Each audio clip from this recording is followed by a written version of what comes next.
আসসালামু আলাইকুম। সবাই আশা করি অনেক অনেক বেশি ভালো আছো। তো ঈদ পরবর্তী সময়ে আজকে তোমাদের সাথে আবারও দেখা হয়ে গেল। আশা করি সবার ঈদ অনেক ভালো কেটেছে পরিবারের সাথে। তো সবাই কেমন আছো, ঈদ কেমন কাটলো সেটা একটু জানাই দাও এবং একসাথে শুরু করি। তো প্রথমে হচ্ছে আমাদের একটু ইন্ট্রোডাক্টরি কথাবার্তা বলতে হবে। ম্যাথমেটিক্স রিলেটেড প্রবলেমগুলো আমরা একটু পরে দেখবো আর কি, P2 তে গিয়ে দেখবো। তো P1 হচ্ছে আমাদের একদম রাশির সংজ্ঞাটা দিয়ে শুরু করা হয়েছে চ্যাপ্টারটা। তো ধরে নাও আমার সামনে যদি এরকম একটা মার্কার থাকে, এই মার্কারের দৈর্ঘ্যটা আমি নির্ণয় করে দেখলাম, দৈর্ঘ্যটা হচ্ছে 20 সেন্টিমিটার। তাহলে মার্কারের দৈর্ঘ্য যদি পরিমাপ করা যায়, যা কিছু পরিমাপ করা যাবে সবকিছু আসলে হচ্ছে রাশি। তুমি যদি তোমার ভর পরিমাপ করো, তুমি ধরো দেখলা যে তোমার ভর হচ্ছে 60 কেজি ওয়েট, তাহলে সেটাও কিন্তু একটা রাশি। তুমি দেখলা যে তোমার কাছে 200 টাকা আছে, তুমি সেটাকে পরিমাপ করতে পারছো, সেটাও হচ্ছে একটা রাশি। অর্থাৎ এই মহাবিশ্বে যত কিছু পরিমাপ করা যায় বা যা কিছুই পরিমাপ করা যায় না কেন, সবগুলো হচ্ছে রাশি। তো রাশির সংজ্ঞাটা আমরা জানলাম। এবার আসো, এই রাশির প্রকারভেদ হচ্ছে দুইটা আছে, একটা হচ্ছে মৌলিক রাশি আর একটা হচ্ছে যৌগিক রাশি। এখন তোমরা যখন সংখ্যা শিখছো তখন তোমরা কি মৌলিক সংখ্যা শিখছিলে না? মৌলিক সংখ্যা হচ্ছে সেই সমস্ত সংখ্যা যাদেরকে অন্য কোনো সংখ্যা দ্বারা আসলে কি করা যায় না, বিভাজন করা যায় না বা ভাগ করা যায় না। তাহলে মৌলিক রাশিটা আসলে কেমন রাশি? মৌলিক রাশি হচ্ছে এমন রাশি যেই রাশি অন্য কারো উপরে নির্ভরশীল না, অন্য কারো উপরে সে নির্ভরশীল হবে না। তাহলে কোনো রাশি যদি নির্ভরশীল হয়, অন্যের উপরে যদি নির্ভরশীল হয়, সে হবে যৌগিক রাশি। কোনো রাশি যদি অন্য কোনো রাশির উপরে নির্ভরশীল হয়, সে হবে যৌগিক রাশি। আর কোনো রাশি যদি কার উপরে নির্ভরশীল না থাকে, তাহলে সেটা হবে হচ্ছে মৌলিক রাশি। তাহলে চলো মৌলিক রাশির সংজ্ঞাটা আমরা একটু দেখি। যে সমস্ত রাশি অন্য কোনো রাশির উপর নির্ভরশীল নয়, অন্য কোনো রাশির উপর নির্ভরশীল নয়, বরঞ্চ বাকি যে সমস্ত রাশি আছে তারাই হচ্ছে মৌলিক রাশির উপরে কি হবে, নির্ভর করবে, তাদেরকে আমরা বলবো হচ্ছে মৌলিক রাশি। তো এই মৌলিক রাশি টোটাল আছে হচ্ছে 7টা। ঠিক আছে, মৌলিক রাশি টোটাল আছে 7টা। তো 7টার মধ্যে এই দৈর্ঘ্যটা আমরা পারি আগে থেকে। আমাদের কাছে দেখো এই দৈর্ঘ্যটা পরিচিত, ভর পরিচিত, সময় পরিচিত, বৈদ্যুতিক প্রবাহ মানে একটা পরিবাহীর মধ্যে দিয়ে কি পরিমাণ তড়িৎ প্রবাহ বা বৈদ্যুতিক প্রবাহ হবে, তারপরে তাপমাত্রা, হ্যাঁ, পদার্থের পরিমাণ, এগুলো আমাদের কাছে পরিচিত। শুধুমাত্র 7 নাম্বার যে পয়েন্টটা আছে দীপন তীব্রতা, এটা একটু তোমাদের কাছে নতুন। তোমাদের জন্য বা তোমাদের সিলেবাসে দীপন তীব্রতা আসলে নাই। ঠিক আছে, ইন্টারমিডিয়েটেও দীপন তীব্রতা নাই। তো দীপন তীব্রতা বলতে কি বোঝায় সেটা একটু সংক্ষেপে তোমাদের বলে দিই, এটা নিয়ে আমাদের বেশি মাথা কামায় লাভ নাই। দীপন তীব্রতা বলতে বোঝায় হচ্ছে একটা ঘনকোণের মধ্য দিয়ে, আবার ঘনকোণও তোমাদের নাই, ঠিক আছে, যাই হোক, একটা ঘনকোণের মধ্য দিয়ে কি পরিমাণ ক্ষমতার আলো আসলে প্রবাহিত হয়। ঠিক আছে, তো সেই দীপন তীব্রতা তোমাদের নাই। সংক্ষেপে যদি বুঝতে চাও তাহলে হিসাবটা হচ্ছে এরকম, যে একটা লাইটের যে তোমার আলো, সে আলোর আসলে কি পরিমাণ ক্ষমতা আছে সেটা আমরা হচ্ছে দীপন তীব্রতা দিয়ে মোটামুটি বুঝতে পারি। তাহলে দীপন তীব্রতার বিষয়ে কথা এখানে থামাই দিই। এবার বাদ বাকি জিনিস নিয়ে একটু কথাবার্তা বলি। দৈর্ঘ্যের ইংলিশটা আমরা কি জানি? লেন্থ। তাহলে দৈর্ঘ্যের ইংলিশটা হচ্ছে লেন্থ। সেই লেন্থের ইউনিট হচ্ছে মিটার, আর এই মিটারকে আমরা প্রকাশ করি কি দিয়ে? এম দিয়ে। তো ভালো কথা বুঝলাম। তাহলে দৈর্ঘ্যের এককটা যেমন হচ্ছে মিটার, দৈর্ঘ্যের ঠিক তেমনি কিন্তু মাত্রাও আছে। তাহলে দৈর্ঘ্যের ইংলিশ যেহেতু লেন্থ, তার মাত্রা কি হবে? মাত্রা হবে হচ্ছে এল এর সাথে থার্ড ব্র্যাকেট। আমি একটু পরে তোমাদের মাত্রা পড়াবো। সেম ভাবে ভর, ভরের ইংলিশ হচ্ছে মাস। তাহলে ভরের মাত্রা হবে হচ্ছে ক্যাপিটাল এম। সময়, সময় হচ্ছে কি? তাপমাত্রা। তাহলে তাপমাত্রা, সময় হচ্ছে তোমার টাইম। তাহলে টাইমের থার্ড ব্র্যাকেট যদি তুমি যদি দিয়ে দাও টি, সেটা হবে তোমার সময়ের কি বলতো? মাত্রা। তো এভাবে মাত্রা আমরা একটু পরে পড়বো আর কি। তো মনে রাখতে হবে টোটাল 7টা আমাদের কাছে মৌলিক কি আছে? রাশি আছে। 7টা মৌলিক রাশির জন্য যে 7টা আমাদের একক আছে সবাইকে মুখস্থ রাখতে হবে। সময়ের একক সেকেন্ড আমরা জানি, বৈদ্যুতিক প্রবাহের একক অ্যাম্পিয়ার আমরা জানি, তাপমাত্রার একক হচ্ছে কেলভিন, এসআই একক যেটা সেটা হচ্ছে কেলভিন, পদার্থের পরিমাণ আমরা মোল দিয়ে প্রকাশ করি, দীপন তীব্রতা হবে হচ্ছে ক্যান্ডেলা। সো এই সবগুলো অবশ্যই তোমাদের একটু মনে রাখতে হবে। ঠিক আছে, একক সহ মনে রাখতে হবে।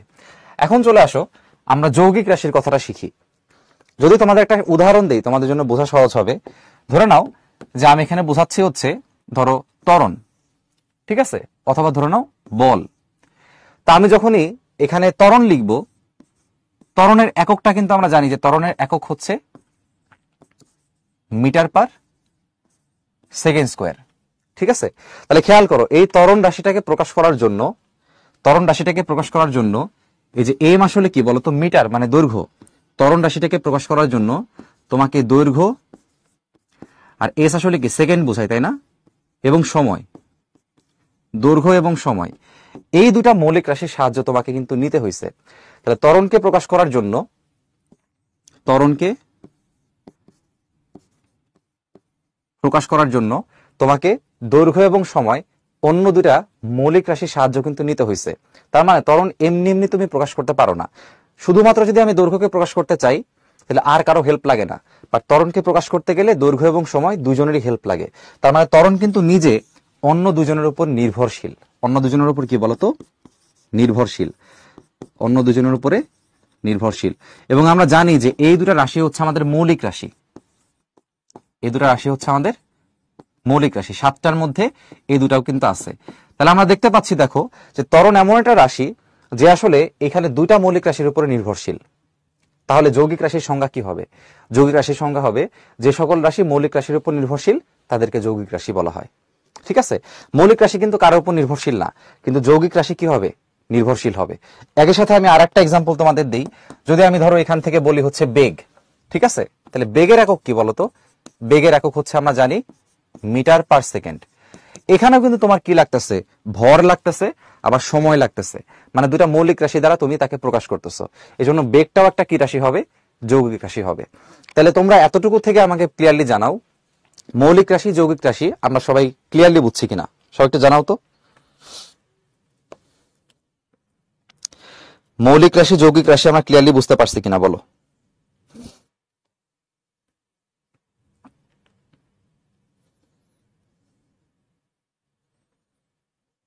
ওকে, ভেরি গুড। ঠিক আছে, এবার চলো আমরা হচ্ছে বল একটি লব্ধ রাশি, এটাকে একটু প্রুফ করি। মনে রাখতে হবে ভাইয়া, যৌগিক রাশির আর একটা নাম হচ্ছে লব্ধ রাশি। যৌগিক রাশির আর একটা নাম হচ্ছে লব্ধ রাশি। লব্ধ মানে হচ্ছে কোনো কিছু থেকে লাভ করা। তো যৌগিক রাশি কোথা থেকে লাভ করা যায়, কোথা থেকে পাওয়া যায় বলতো? মৌলিক রাশির মাধ্যমে পাওয়া যায়। এই জন্য অনেক সময় বলা হয় লব্ধ রাশি। এখন সেটাকে আমাকে এখানে দেখাইতে হবে যে বল হচ্ছে একটা লব্ধ রাশি। তাহলে দেখো ভাইয়া, বল মানে আমরা যখন তৃতীয় অধ্যায় পড়ছি তখন শিখে আসছি যে বল মানে হচ্ছে আমাদের ভর ইন্টু হচ্ছে ত্বরণ, ভর ইন্টু ত্বরণ। এবার খেয়াল করো, এই ত্বরণকে যদি আমি এখন ভেঙে ফেলি, ত্বরণকে যদি আমি ভেঙে ফেলি তাহলে আমি এখন লিখতে পারবো ভি বাই টি। ঠিক আছে? মানে বেগের পার্থক্য ডিভাইড বাই হচ্ছে সময়, আদিবেগ শূন্য ধরলাম। এখন যদি আমি এখানে বেগকে যদি আবার প্রকাশ করতে চাই, আমরা আবার শিখে আসছি যে ভি ইকুয়ালস টু তোমার হচ্ছে এস বাই টি। ঠিক আছে? তাহলে এখন আমি এই ভি এর বদলে এখন লিখতে পারবো হচ্ছে এস বাই টি, নিচে আসছে হচ্ছে আর একটা টি। এবার খেয়াল করো, তাহলে লেখা যাবে S M into S by T square. তাহলে খেয়াল করে দেখো এখানে কয়টা মৌলিক রাশি আছে? এখানে 3টা মৌলিক রাশি আছে। কে কে? আমরা একটু আগে জেনে আসছি যে এই যে ভর যেটা আছে আমাদের, এই ভরটা কিন্তু একটা মৌলিক রাশি। আবার এস, এখানে সরণ দ্বারা কি বোঝানো হয়? সরণ দ্বারা বোঝানো হয় দৈর্ঘ্য। দৈর্ঘ্য কিন্তু একটা মৌলিক রাশি। আবার এখানে টি দ্বারা বোঝানো হয় সময়। সময়টাও একটা কি রাশি বলতো ভাইয়া? সময়টাও একটা মৌলিক রাশি। তাহলে খেয়াল করো, এই বলকে প্রকাশ করার জন্য তোমার ভর, দৈর্ঘ্য এবং সময় 3টা মৌলিক রাশির সাহায্য নেওয়া লাগছে। তাহলে অবশ্যই বল একটা কি রাশি হবে? লব্ধ রাশি অথবা যৌগিক রাশি হবে। তাহলে এতটুকু সবাই ক্লিয়ারলি বুঝছো কিনা আমাকে একটু জানাও তো।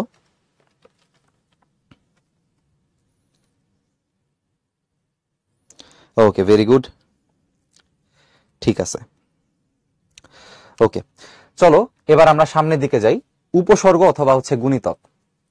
তো এটা কঠিন কিছু না, এটা একদমই সহজ, আমি তোমাদের শিখাই দিচ্ছি। দেখো, আমরা ছোট কালে যখন আমরা হচ্ছে মাত্র কম্পিউটার ইউজ করতাম, অথবা ধরো অনেকে তোমরা ফোন ইউজ করতা, হ্যাঁ, তো আজকে থেকে প্রায় 20 বছর আগে যে ফোনগুলা ছিল সেই ফোনগুলার কিন্তু মেমোরি, যেটা স্টোরেজ যেটা আমরা বলি, বা ধরো র্যাম যেগুলা বলো, আজকালকার র্যাম তো মনে করো জিবি হয়, 4 জিবি, 8 জিবি, 12 জিবি এরকম র্যাম হয় আর কি ফোনের।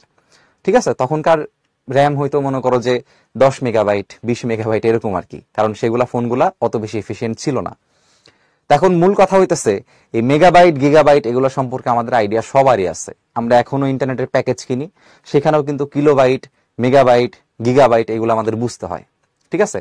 এখন যারাই আমরা এগুলো ইউজ করি, আমরা সবাই জানি কিন্তু যে কম্পিউটারে যে হার্ড ড্রাইভ থাকে, বর্তমান লেভেলের হার্ড ড্রাইভের স্টোরেজ আরো বেশি, টেরাবাইট লেভেলের।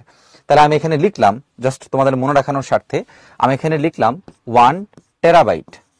ঠিক আছে, 1 টেরাবাইট। এখন দেখো 1 টেরাবাইটে কিন্তু তোমার 1000 কি হয়, গিগাবাইট হয়।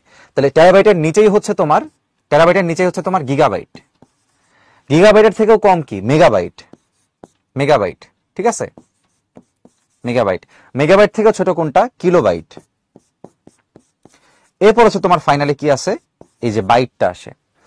এখন খেয়াল করো, আমরা যদি এভাবে এখন চিন্তা করি যে আমার 1 বাইট মানে আসলে কি, 1 বাইট থেকে যখন 1 কিলো বাইটে যাই, কিলো মানে তো তোমরা জানো 1000, যেমন 1000 গ্রামে হয় হচ্ছে 1 কিলোগ্রাম। ঠিক আছে, তাহলে সেম ভাবে 1 কিলো বাইট আসলে হবে হচ্ছে 10⁻³ বাইট। তাহলে খেয়াল করো, কিলো থাকলে আমরা কি লিখি, 10⁻³ লিখি। মেগা যখন চলে আসবে, তোমরা কিন্তু সবাই জানো যে এরকম 1000 কিলো বাইটে হচ্ছে 1 মেগাবাইট হয়। বাস্তবে আসলে 1000 না, বাস্তবে 1024। যাই হোক, এটাকে সহজ করার জন্য আমরা 1000 দিয়ে হিসাব করি। তাহলে 1000, এখন 1000 বাইটে যেমন হচ্ছে তোমার 1 কিলো বাইট হয়, একইভাবে 1000 কিলো বাইটে তোমার আবার 1 মেগাবাইট হয়। সো আলটিমেটলি এটার থেকে এটা 1000 গুণ, মানে 10⁻³ গুণ। তাহলে এখানে যদি 10⁻³ থাকে, এখানে আরো 10⁻³ যোগ হয়ে যাবে 10⁻6। তাহলে সুন্দর একটা মিল আছে, দেখো এটা শুরু হয়েছিল 1 থেকে, এবার এটা হয়েছে 10⁻³ মানে 3, এখানে 6, তাহলে 3 6 এরপর কি হবে, 9 হবে, 10⁻9। 9 এর পর তাহলে কি হবে, 12 হবে। সো 10⁻12। তার মানে যখন টেরা থাকবে, টেরা মানে 10⁻12, 12এও টি থাকে, টেরাতেও কি থাকে, টেরাতেও টি থাকবে। তো সহজে মনে রাখতে পারবা। আর বাকিগুলো আমাদের আর মনে রাখা লাগবে না, কারণ আমরা জানি টেরাবাইটের পরে গিগাবাইট। তাহলে এটা যদি 12 থাকে, এটা কত হবে, 9 হবে। 9 এর পরে 6 হবে, 6 এর পর 3 হবে, তারপরে হচ্ছে 1 হবে। সো এর মাধ্যমে আমরা কিন্তু এই যে কিলো, মেগা, গিগা, টেরা এগুলা কিন্তু আমরা পড়ে ফেলতে পারি, বা আমাদের ইজিলি ইনশাল্লাহ মনে থাকবে। ঠিক আছে, এবার দেখো টেরার থেকেও বেশি জিনিস আছে, সেটা হচ্ছে পেটা আর এক্সা। পেটা আর এক্সা। তো সামনের দিনে যে সুপার কম্পিউটার গুলো আসবে, সেই সুপার কম্পিউটারে যদি এমন হয় যে 1000 টেরাবাইট স্টোরেজ, 1000 টেরাবাইট মানে কি 1 টেরাবাইটের থেকেও কি 1000 গুণ। তাহলে 1 টেরাবাইট থেকে যদি 1000 গুণ হয়, তাহলে এই 12 এর সাথে আরো 3 যোগ হয়ে কত হয়ে যাবে, 15 হয়ে যাবে। আবার আরেকটা সময় যখন আসবে যে সেই সুপার কম্পিউটার আবার 1000 পেটাবাইট, তো 1000 পেটাবাইট আবার হবে কি 1 এক্সাবাইট। সে এক্সা যেটা হবে, সে এক্সা আবার 10⁻15 থেকেও কি হবে, 3 বেশি, 10⁻18। বুঝতে পারছো? তাহলে সুন্দর সিস্টেম দেখো, এখানে 3 থেকে 6 হয়েছে, 6 থেকে 9 হয়েছে, 9 থেকে 12 হয়েছে, 12 থেকে 15, 15 থেকে 18, 3 করে বাড়ছে। সুন্দর একটা নিয়ম আছে। আর এই বাদ বাকি দুইটা ছোট ক্লাসেই পড়ছো, ডেকা আর হেক্টা তোমার ছোট ক্লাসেই পড়ছো। ঠিক আছে, ওই যে বিভিন্ন হাল চাষ বা বিভিন্ন হচ্ছে যে তোমার চাষাবাদের যে অঙ্কগুলো আসতো আর কি, পাটিগণিতের মধ্যে থাকতো, এই দুটা তোমার ছোট ক্লাসে এমনি পড়ছো। 1 থাকলে হবে ডেকা, 2 থাকলে হবে হচ্ছে হেক্টো। এই হইতেছে সিস্টেম, একটু বারবার তোমাদের প্র্যাকটিস করে করে মনে রাখতে হবে। এবার আসো, এগুলো তো আমরা দেখলাম যে এটা যখন বড় হয়ে যায় তখন হচ্ছে এগুলা পাওয়ার বসে, এবং পাওয়ার গুলা কিন্তু ধনাত্মক। পাওয়ার গুলা ঋণাত্মক হইলেও কিন্তু আরো কিছু নাম সেখানে আমরা দিয়ে দিই, আরো কিছু নাম আমরা সেখানে দিয়ে দিই। যেমন আমরা ইতোমধ্যে জানি, সেন্টিমিটার তো খুবই কমন, তাহলে আমরা ইতোমধ্যে কিন্তু জানি যে 100 সেন্টিমিটার মানে বা 10⁻² সেন্টিমিটার মানে হচ্ছে 1 মিটার। তাহলে এখান থেকে যদি আমি 1 সেন্টিমিটার লিখতে চাই, সেটা হবে 1/10⁻² মিটার, যেটাকে আমি লিখতে পারি 10⁻² মিটার। ঠিক আছে, তাহলে খেয়াল করো 1 সেন্টিমিটার কত আসতেছে, 10⁻² মিটার আসতেছে, মানে 100 দ্বারা ভাগ করতে হয় মিটারে নিতে গেলে, এটা আমরা জানি। তাহলে সেন্টিমিটারের জন্য যদি তোমার এরকম 100 দ্বারা ভাগ করতে হয়, সেন্টিমিটারের জন্য যেমন 100 দ্বারা ভাগ করতে হয় বা 10⁻² দ্বারা গুণ করতে হয়, মিলিমিটারের জন্য কি করতে হয়, মিলির জন্য 10⁻³ দ্বারা তোমাকে গুণ করতে হয়, মাইক্রোর জন্য 10⁻6, ন্যানোর জন্য 10⁻9। এখানেও কিন্তু দেখো 3 করে হচ্ছে, 3 করে হচ্ছে। এরপর ইনভার্স যখন 12 থাকবে, এই তিনটা একসাথে মুখস্থ রাখবা, পিকো, ফেমটো, অটো। পিকো হচ্ছে 12, ফেমটো হচ্ছে ইনভার্স 15, আর অটো হচ্ছে তোমার 10⁻18। তাহলে এই কয়টা যে কটা আছে, আর ডেসি তোমরা ছোট ক্লাসে পড়ছো, তো এই কটা যা আছে এগুলো তোমার একটু বারবার লিখে লিখে একটু মনে রাখতে হবে, কারণ কনভার্সন আসতে পারে এক্সামে। ঠিক আছে, আচ্ছা এখন তাহলে আমরা চলে আসি, আমরা এখন কুইজ 1 একটু আসি, যে 1 টিএম সমান কত এফএম। তো টি মানে কি ভাইয়া, টি মানে হচ্ছে টেরা, টেরাতে কি বলছিলাম, একটা মনে রাখার টেকনিক বলছিলাম, টি তে টেরা, টি তে 12। তাহলে 1 টেরামিটার হবে 10⁻12 মিটার। ফেমটোটাও সহজে মনে রাখা যায়, ফেমটো মনে রাখার সিস্টেম আছে। এই ফেমটোতে খেয়াল করে দেখো, এই পাশে যা আছে সবগুলা দেখো ছোট, দেখছো ছোট হাতের অক্ষর সবগুলা। তো ছোট হাতের অক্ষর এখানে কেন দেয়, ছোট হাতের অক্ষর কেন দেয়, কারণ এখানে সবগুলা হচ্ছে তোমার ইনভার্স। এখন এটা আবার ধরে বসো না যে ভাই এখানেও তো ছোট হাতের আছে, এই তিনটা আলাদা, কিন্তু বাদ বাকি যেগুলো আছে সবগুলো দেখো বড় হাতের অক্ষর ছিল। তাহলে এই এখানে যে ফেমটোটা আছে, এই ফেমটোটাও সহজে মনে রাখা যায়। দেখো 1 ফেমটোমিটার মানে হচ্ছে 10⁻15 মিটার। ফেমটোতে কি এফ, 15 হচ্ছে এফ। তাহলে 1 ফেমটোমিটার সমান হচ্ছে 10⁻15 মিটার। এখন তোমাদের উপর ছেড়ে দিলাম, কুইজটা তোমরা দেখো অ্যান্সার করতে পারো কিনা। তুমি যেটা করবা পরীক্ষা যখন আসবে, তুমি কি করবা দেখো, তোমার কাছে যেখান থেকে যেখানে যেতে বলছে এই দুটার মান প্রথমে তুমি এভাবে লিখে ফেলবা। দুটার মান লেখা শেষ।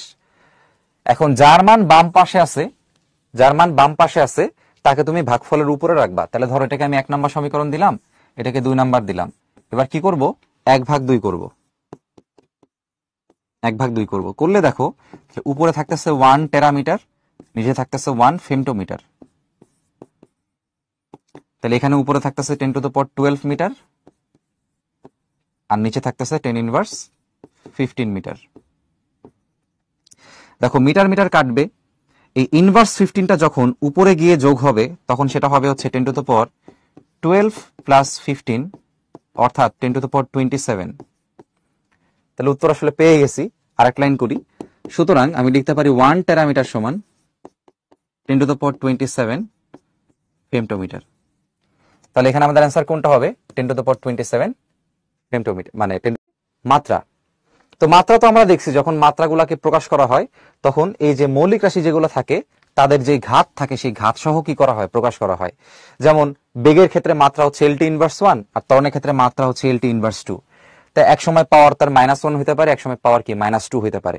তো এইরকম এই মৌলিক রাশিগুলাকে যখন তুমি এরকম পাওয়ার অথবা সূচকে যখন প্রকাশ করবা তখন এটাকে আমরা বলবো হচ্ছে মাত্রা। দেখো সংজ্ঞাটা কি বলছে, রাশিতে বিভিন্ন মৌলিক রাশি কোন সূচক বা পাওয়ারে আছে তাকেই তার কি বলে, মাত্রা বলে। তাহলে বেগের মাত্রা LT−1, এটা আমরা অলরেডি জানি, তবু একটু দেখাই যে তুমি যদি একক জানো মাত্রা তুমি অলরেডি জানো। কেমনে দেখো, বেগের একক আমরা কি জানি, একক হচ্ছে মিটার পার সেকেন্ড। এবার বলো এই যে মিটার, এই যে মিটার, মিটারটা আসলে কি দৈর্ঘ্য থেকে আসছে, দৈর্ঘ্য থেকে আসছে। দৈর্ঘ্যের ইংলিশ হচ্ছে লেন্থ, দৈর্ঘ্যের ইংলিশ লেন্থ, লেন্থের থেকে এটা ক্যাপিটাল এল দিয়ে প্রকাশ করা হয়। এবার দেখো এটা হচ্ছে সেকেন্ড, সেকেন্ড কই থেকে আসছে, টাইম থেকে, টাইম, টাইম হচ্ছে ক্যাপিটাল টি, ক্যাপিটাল টি। তাহলে এদেরকে তুমি যদি এখন গুণ করো তাহলে তুমি কি পাচ্ছ, LT−1 পাচ্ছ।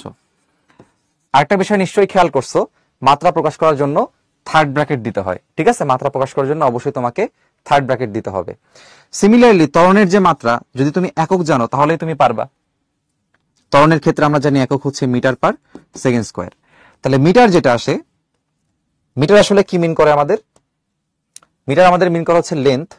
তাহলে এই এম এর জন্য হচ্ছে এখানে এল হয়েছে, আর এস এর জন্য এখানে কি হয়েছে, টাইম, ঠিক আছে। সেকেন্ড আসলে কি টাইম মিন করে, তো ক্যাপিটাল T−2, ঠিক আছে। এখন আমরা একটু প্র্যাকটিসে চলে যাবো আর কি সামনে, আমরা দেখবো যে তোমরা হচ্ছে এগুলা মনে আছে কিনা, এগুলো পড়ানো হয়েছে তোমাদের। তো ওজনের মাত্রা কি একটা কুইজ, ওজন আসলে কি জিনিস একটু হিন্ট দিয়ে দেই তোমাদের। ওজন আমরা শিখছিলাম যে W সমান mg। তো ভরের সাথে যদি ত্বরণ গুণ করা হয় সেটা আসলে কি হয়, বল হয় না। তাহলে ওজন কিন্তু এক ধরনের বল, তার মানে বলের মাত্রা আর ওজনের মাত্রা কিন্তু সেম হবে। তো এখন তোমাদের জন্য কুইজ দেওয়া হইলো, তোমরা সবাই কুইজে পার্টিসিপেট। এম এর ফুল ফর্ম কি, মাস। তো মাস থেকে তার ক্যাপিটাল এম চলে আসবে, আর এখানে আমাদের কি আছে, জি হচ্ছে অভিকর্ষ ত্বরণ। এখন সেটা অভিকর্ষ ত্বরণ হোক আর যেই ত্বরণই হোক না কেন, ত্বরণ মানে তো আসলে ত্বরণই। তাহলে ত্বরণের মাত্রা সবসময় কি হবে, LT−2 হবে। এটা একদম মুখস্থ রাখতে হবে, কারণ এই একদম বেসিক জিনিস এত ভেঙে ভেঙে যদি তুমি করতে চেষ্টা করো পরীক্ষার হলেও, তাহলে তুমি জীবনেও টাইমলি অ্যান্সার করতে পারবে না। এই বেসিক জিনিসগুলো একদম ঠোঁটস্থ থাকতে হবে, প্র্যাকটিস করতে করতে এটা অটোমেটিক্যালি হয়ে যাবে, সমস্যা নেই। তাহলে অভিকর্ষ ত্বরণের মাত্রা হবে LT−2। তাহলে এই অভিকর্ষ ত্বরণের মাত্রাটা বসাই দেই LT−2, তুমি দুটাকে মাল্টিপ্লাই করলে অ্যান্সার পাবা হচ্ছে mLT−2, ঠিক আছে। সো ওজনের মাত্রা বলো বা বলের মাত্রা বলো, যে কোনো ধরনের বলের মাত্রাই হবে হচ্ছে তোমার mLT−2। আচ্ছা, তো লিডার বোর্ড আমি পাবলিশ করে দিচ্ছি। এটা সবার পারা উচিত। আমি তোমাদের জন্য 10 সেকেন্ড সময় দিলাম, তোমার টিচার ইনবক্সে আমাকে অ্যান্সারটা জানাও। এটা কুইজ না, কিন্তু তোমরা এটা সবাই পারবা, কারণ তোমাদের কাজ ক্ষমতা শক্তির চ্যাপ্টারটা পড়ানো হয়ে গেছে, তো এটা সবাই পারা উচিত।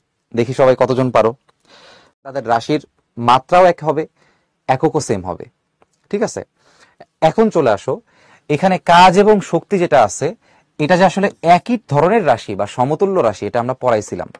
কারণ নিশ্চয়ই মনে আছে শক্তির সংজ্ঞাটা আসলে কি। শক্তির সংজ্ঞাটা হচ্ছে কাজ করার সামর্থ্যকে শক্তি বলে। এক্সাম্পল দিছিলাম তোমাদের, যে ধরে নাও আমি ধরো হচ্ছে যে কোনো একটা কাজ করতে পারতেছি, ধরো আমি ধাক্কা দিয়ে একটা পাথরকে সরাই ফেলতে পারলাম, তাহলে আমি কাজ করছি। এখন এই কাজ করার জন্য তো আমার শক্তি লাগছে, তা আমি কিন্তু শক্তিটা দিয়েই কাজ করছি।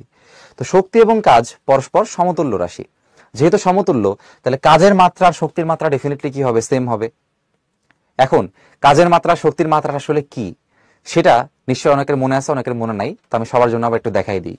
তাহলে কাজের মাত্রা বলো আর শক্তির মাত্রা বলো, দুটোই কিন্তু পরস্পর সমান। তাহলে কাজের ইকুয়েশন আসলে কি ছিল? কাজের ইকুয়েশন ছিল বল ইন্টু সরণ, তাই না? তাহলে আমি এখানে লিখতে পারি বলের মাত্রা ইন্টু সরণের মাত্রা। এবার বলের মাত্রাটা আমরা একটু আগে শিখে আসছি, বলের মাত্রা ছিল mlt ইনভার্স 2। তাহলে আমি এখানে একবারে লিখে দিব বলের মাত্রা হচ্ছে mlt ইনভার্স 2, আর সরণ হচ্ছে আমাদের কত? সরণ হচ্ছে আমাদের l। গুণ করে দাও ml square T inverse 2, ml square T inverse 2। So কাজ এবং শক্তি দুটার মাত্রাই same, ml square T inverse 2। যখন মাত্রা প্রকাশ করব অবশ্যই যেন আমরা থার্ড ব্র্যাকেট দিতে না ভুলি, এটা সবাইকে মনে রাখতে হবে, ঠিক আছে? ওকে, এবার আমরা চলে আসবো P2-তে। P2-তেই মূলত হচ্ছে আমাদের একটু ম্যাথমেটিক্যাল আলোচনাটা বেশি আছে। তো আমরা সবার আগে শিখবো হচ্ছে ভার্নিয়ার স্কেল, ঠিক আছে? ভার্নিয়ার স্কেল, মেইন স্কেল এবং তাদের মাধ্যমে গঠিত স্লাইড ক্যালিপার্স। সবার আগে চলো আমরা একটা চিত্র দেখি, একটা সিমুলেশন দেখি। এই সিমুলেশনে তোমরা কি দেখতে পাচ্ছ ভাই? এই সিমুলেশনে তোমরা একটা বিশাল স্কেল দেখতে পাচ্ছ। এখন এই যে স্কেলটা, এই স্কেলের সাথে একটা যে কি যেন একটা দেখতেছো, তাই না? কিসের মতো একটা জিনিস যেন আছে, এবং সেটা দেখো এভাবে নড়াচড়া করে, তাই না? এভাবে নড়াচড়া করে, এবং এই স্কেলটা দেখতে কিন্তু ছোট একটা স্কেল। তাহলে এখন তোমার যদি আমি বলি যে ভাই বলো তো, এখানে ছোট একটা স্কেল আছে আর বড় একটা স্কেল আছে, তাহলে কোনটা প্রধান স্কেল? তুমি তো চোখ বন্ধ করে বলবা যে ভাই যেটা বড় আছে ওটাই তো প্রধান, যেটা বড় স্কেল থাকবে সেটাই কি থাকবে? প্রধান স্কেল থাকবে। তো আসলে কথা সত্যি, এই স্লাইড ক্যালিপার্স যে যন্ত্রটা, এখানে দুইটা স্কেল থাকে। বড় স্কেলটাকে আমরা বলি হচ্ছে প্রধান স্কেল, আর ছোট্ট যেই লেজের মতো যে স্কেলটা থাকে সেটাকে আমরা বলি হচ্ছে ভার্নিয়ার স্কেল। কি বলি? Vernier scale. এটা হচ্ছে পিয়েরে ভার্নিয়ারের নাম অনুযায়ী নামটা দেওয়া হয়েছে ভার্নিয়ার স্কেল। এখন চলে আসো, যদি আমরা একটু এই চিত্রটার মধ্যে দেখি, তাহলে এখানে তোমরা দেখতে পাচ্ছ যে এখানে বড় একটা স্কেল আছে যাকে আমরা বলবো হচ্ছে মূল স্কেল, আর তার সাথে এভাবে একটা ছোট্ট কি আছে? ভার্নিয়ার স্কেল আছে। এখন এই যে ভার্নিয়ার যে স্কেলটা থাকবে, সেই ভার্নিয়ার স্কেলের একটা ভার্নিয়ার ধ্রুবক থাকে। যে স্কেলটা থাকবে ভার্নিয়ার স্কেল, সেই ভার্নিয়ার স্কেলের একটা কি থাকে? ভার্নিয়ার ধ্রুবক থাকে। তো এখন ভার্নিয়ার ধ্রুবকের সংজ্ঞাটা আসলে কি, সেটা খুবই গুরুত্বপূর্ণ। এজন্য সবাই একটা কাজ করো, সবাই খাতায় বিসমিল্লাহ বলে এই সংজ্ঞাটা একটু লিখবা। সবাই বিসমিল্লাহতে এই সংজ্ঞাটা লেখো, আমি বুঝাই দিচ্ছি। আগে সংজ্ঞাটা সবাই লিখে ফেলো, সংজ্ঞাটা লিখে ফেলো, লিখে আমাকে লিখো যে ডান, ঠিক আছে? মিনহোয়াইল আমি আরেকটা জিনিস একটু লিখবো। সংজ্ঞাটা লেখার পরে এই লাইনটা আগে তুলবা।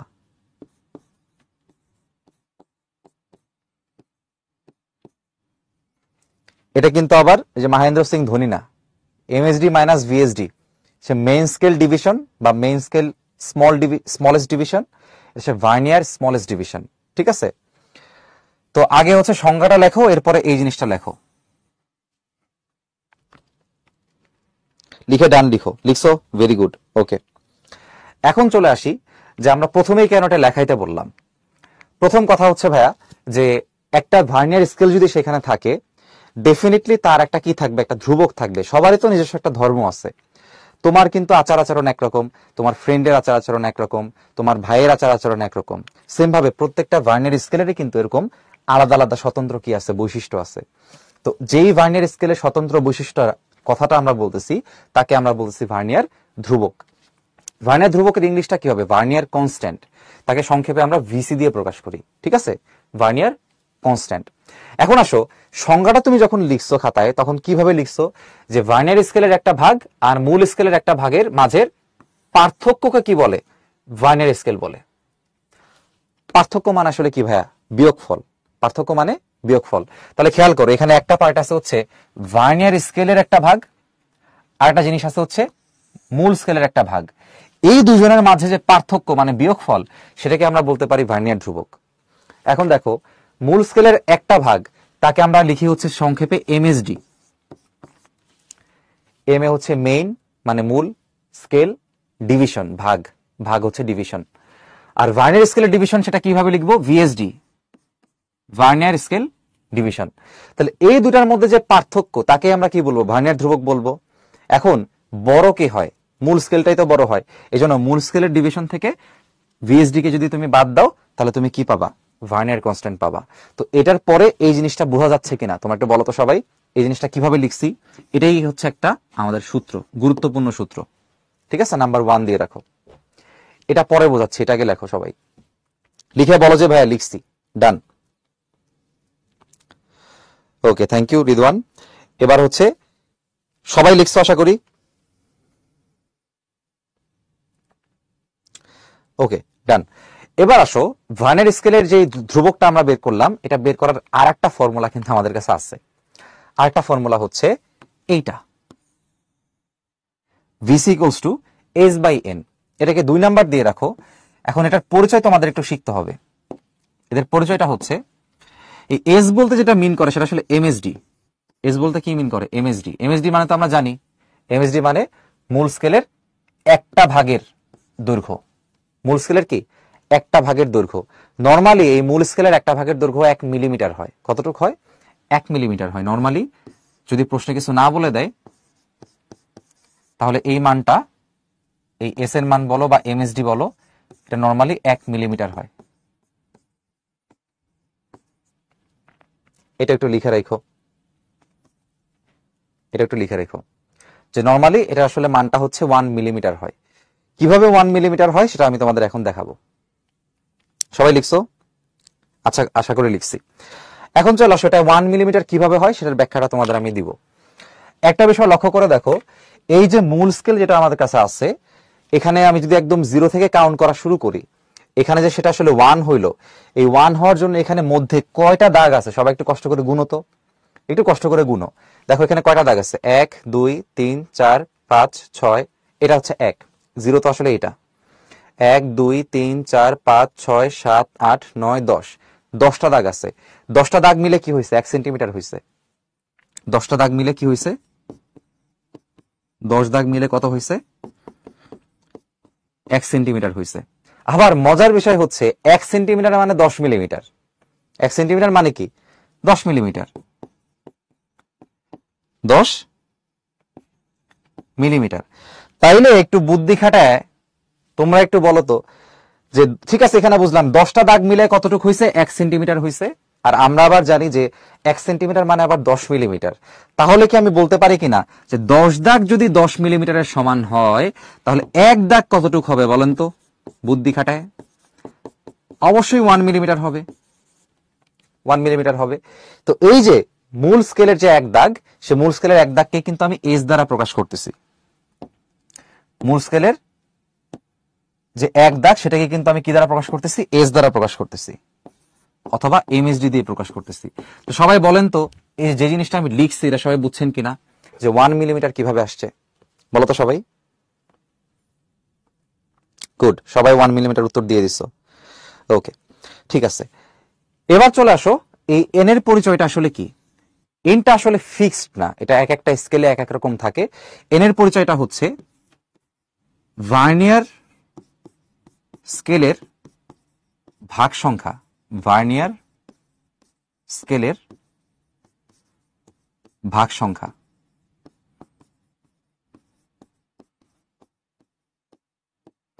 ভার্নিয়ার স্কেলের ভাগ সংখ্যা। তাহলে এখন তোমার মনে প্রশ্ন আসবে যে ভাই এই জিনিসটা কি? এটা তো বুঝলাম না। সবই বুঝলাম।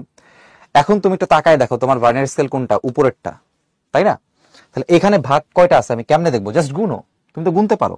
1 2 3 4 5 6 7 8 9 10। তাহলে ভার্নিয়ার স্কেলের ভাগ সংখ্যা এখানে কত আছে বলো তো? 10টা আছে। তাইলে 10টা আছে, 10টা আছে। তাহলে এই যে যন্ত্র যেটা বানানো আছে এখানে, চিত্রের যে জিনিসটা এখানে আছে, ভার্নিয়ার স্কেলের ভাগ সংখ্যা কয়টা আছে? 10টা আছে। আর মূল স্কেলের এক দাগ হচ্ছে তোমার 1 মিলিমিটার। তাহলে এই যন্ত্রের ভার্নিয়ার ধ্রুবককে আমরা বের করতে পারবো? যদি পারো তাহলে কত হবে সেটা বের করতে দেখি। চলো এটা আমরা করে ফেলি, চলো এটা আমরা তাহলে করে ফেলি, এই কালি দিয়ে করি। হ্যাঁ, ভিসি সমান এইচ বাই এন। কেউ কি করছো কিনা দেখি তো উত্তর? অনেকে উত্তর করছো, বাট তোমরা একক লেখো নাই ভাই, এটা বিশাল ভুল, একক লিখতে হবে। এস এর মানটা হচ্ছে আমাদের 1 মিলিমিটার, আর ভাগ সংখ্যা হচ্ছে আমরা দেখছি এখানে গুণে 10টা, একদম গুণে দেখাই দিছি। তাহলে এখানে উত্তর আসবে 0.1 মিলিমিটার। তাহলে এখানে ভার্নিয়ার ধ্রুবক হবে 0.1 মিলিমিটার। তাহলে আমাকে সবাই বলো, ভার্নিয়ার ধ্রুবক বের করা কি সহজ না কঠিন বলো তো দেখি? বলো। থিওরি মুখস্থ করার দরকার নাই, তুমি যদি ইনস্ট্রুমেন্ট দেখে বলে দিতে পারো যে ভার্নিয়ার ধ্রুবক কত, ওটাই হইতেছে তোমার গেইন, মানে ওটাই তুমি আসলে শিখলা। ঠিক আছে, ইজি। আচ্ছা, এটা কাজে লাগবে একটু পরে, বোর্ডের প্রশ্ন সলভ করাবো। 24 সালের ম্যাক্সিমাম বোর্ড প্রশ্নে এই জিনিসটা লাগছে, তো অবশ্যই শিখতে হবে। এবং চিত্র দিয়ে পরীক্ষায় প্রশ্ন আসছে, ওটাও আমি তোমাদের দেখাই দিব। এখন আসো, এই কুইজ থ্রিটা আমরা সবাই একটু পারি কিনা চলো চেক করে দেখি। হ্যাঁ, কুইজ থ্রিটা আমরা লঞ্চ করে দিচ্ছি, সবাই একটু এখানে পার্টিসিপেট করো। কেমনে বের করব? তাহলে আমরা সূত্র দেখছিলাম একটু আগে, যে আমাদের সূত্রটা হচ্ছে কেমন ছিল? VC equals to S by N, S by N. এখন এস এর মানটা আসলে কত আছে? এখানে 1 মিলিমিটার বলা আছে, আর এন এর মানটা বলা আছে আমাদের হচ্ছে 10। তাহলে এখানে আমাদের মান আসবে হচ্ছে 0.1 মিলিমিটার। এটা দেখে তোমরা যখনই দেখছো যে উত্তরটা 0.1 আসছে, বিসমিল্লাহ বলে তোমরা অপশন এ দাগাই দিছো। কিন্তু অপশন এ তে খেয়াল করে দেখো 0.1 হলেও এখানে আছে সেন্টিমিটার, যেটা তোমার উত্তর আসলে না। তার মানে অপশন এ যারা দাগাইছো তারা কিন্তু এখানে শেষ, অপশন এ যারা দাগাইছে তারা কিন্তু শেষ। ঠিক আছে, আরেকজন পণ্ডিত বলতেছে কোশ্চেনে ভুল। আচ্ছা, তাহলে অপশন এ যারা আমরা দেখাইছি তাদের আর হয় নাই। এখন চলে আসো, তাহলে এখন কেমনে উত্তরটা দেওয়া যায়? এখন দেখো অপশন বাকি আছে কয়টা? 3টা বাকি আছে। 2টার উত্তরে দেওয়া আছে সেন্টিমিটার, একটার উত্তরে দেওয়া আছে মিলিমিটার। এখন দেখো তোমার উত্তর তো এখনো মিলিমিটারে আছে, মিলিমিটার অনুযায়ী যদি হইতে হয় সেটার উত্তর হবে 0.1, বাট এখানে আছে 1 মিলিমিটার, তাহলে এটাও হবে না। তাহলে এখন অপশন বাকি আছে 2টা, এটাও সেন্টিমিটার, এটাও সেন্টিমিটার। তাহলে তুমি বুঝতেছো উত্তর মেলানোর জন্য তোমাকে অবশ্যই এককটাকে কনভার্ট করতে হবে কিসে? সেন্টিমিটারে। এখন আমরা জানি যে 1 মিলিমিটার মানে হচ্ছে 10 মিলিমিটার মানে হচ্ছে তোমার 1 সেন্টিমিটার। হ্যাঁ, 1 সেন্টিমিটার। তার মানে 1 মিলিমিটার মানে হচ্ছে 10 ইনভার্স 1 সেন্টিমিটার। তাহলে আমি যদি এখানে এই কাজটা করি, যদি 1 মিলিমিটার মানে 10 ইনভার্স 1 সেন্টিমিটারটা বসাই দিই, তাহলে এখানে আমাদের আসবে হচ্ছে 0.01 সেন্টিমিটার। তাহলে 0.01 সেন্টিমিটার কি অপশনে আছে? উত্তর হচ্ছে আছে। তাহলে অপশন বিটা হচ্ছে আমাদের কারেক্ট অ্যান্সার। ঠিক আছে, উত্তর বি দেখাইতেছে, তাই ভাই উত্তর তো বি হবে রে ভাই। এমএসডি মাইনাস ভিএসডি হবে কিনা? ভাই সূত্র তোমার আছে 2টা, একটা আছে এমএসডি মাইনাস ভিএসডি, একটা আছে এস বাই এন। এখন তোমার এই অঙ্কে দিয়ে দিছে এস আর দিয়ে দিছে এন, তুমি আবার এমএসডি মাইনাস ভিএসডি করার দরকার কি? যেটা সরাসরি দিয়ে দিছে সেটা করো না, যেটা দরকার সেটা ইউজ করবা। সূত্র তো 2টা শিখাইছি, যেটা দরকার, যেটা সরাসরি করা যায় সেটা দিয়ে করে ফেলবা, তাহলে তোমার সহজ হবে। এন এর মান প্রশ্নপত্রে দেওয়া থাকবে অবশ্যই, সেটা হয় এভাবে বলে দিবে যে ভার্নিয়ার স্কেলে ভাগ সংখ্যা এভাবে, অথবা চিত্র দিয়ে দিবে। ফর এক্সাম্পল তোমাদের দেখাই, এখানে একটা বোর্ড প্রশ্ন আছে, আজকে তোমাদের এটা সলভ করাবো। দেখো তো এইখান থেকে ভাগ সংখ্যা বুঝতে পারো কিনা? এই যে দেখো, এটা একটা বোর্ড প্রশ্ন, কুমিল্লা বোর্ডে আসছিল 24 সালে, মানে গত বছর আসছিল। আচ্ছা দেখো তো এখানে ভার্নিয়ার স্কেলের ভাগ সংখ্যা বোঝা যায় কিনা, এন এর মান কত? প্রশ্ন এখানে বলে দেওয়া নাই, কিন্তু চিত্র দেখলে কি বোঝা যায় এন এর মানটা কত বলো তো দেখি? অনেকে বলতেছে 19। কেন রে ভাই? ভার্নিয়ার স্কেল আছে এই পর্যন্ত, এই দাগে এসে শেষ হইছে, 19 দাগ হইছে তোমার এইটা। 19-এর পরে যে দাগ সেই দাগটা কি হবে? 19-এর পরে যে দাগটা হবে সেই দাগটা কি হবে? 20 হবে না? তাহলে এখানে ভার্নিয়ার স্কেলের ভাগ সংখ্যা কত হবে? 20। বুঝতে পারছো? তার মানে আসলে আমরা আশা করি বুঝছি যে কাহিনী হচ্ছে, হয় প্রশ্নে এভাবে চিত্র দিয়ে দিবে যেখান থেকে আমি এর মান বের করতে পারবো, অথবা অথবা অথবা এই যে দেখো, আমরা হচ্ছে একটু আগে যেটা দেখাইছিলাম, চিত্র দিয়ে দিবে, অথবা কি করবে, অথবা এভাবে সরাসরি বলে দিবে যে ভাগ সংখ্যা হচ্ছে এত। ঠিক আছে, যে কোনো একটা করবে, মানে তুমি সামহাউ এর মান বের করতে পারবা, ওটা নিয়ে তোমার কোনো টেনশন নাই। এখন চলে আসো পরবর্তী অংশে, যেটাকে আমরা বলতেছি ভার্নিয়ার সমপাতন। আচ্ছা, তো সমপাতন মানে আসলে কি? সমপাতন মানে আসলে হচ্ছে যে একটার উপর একটা যখন উপরিপাতিত হয়, উপরিপাতন মানে কি জানো? একটার সাথে একটা মিলে যাওয়া।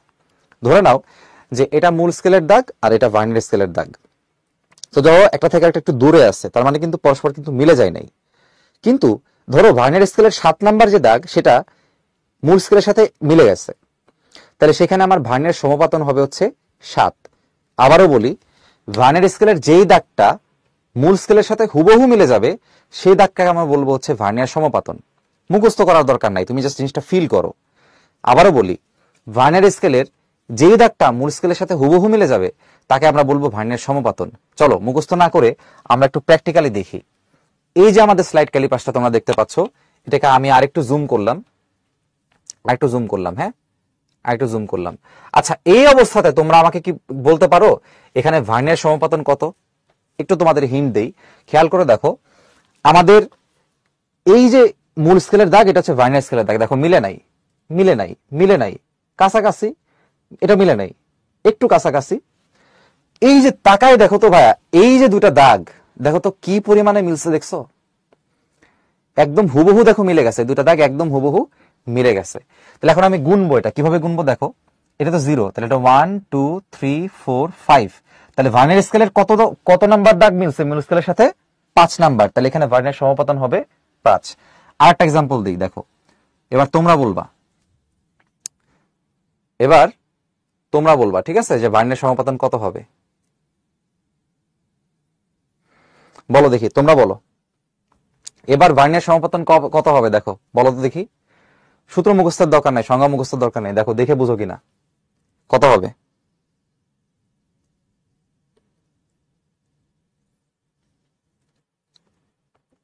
8 হবে, ভেরি গুড, দেখলেই বোঝা যাচ্ছে। চলো আমরা একটা গুণে দেখি।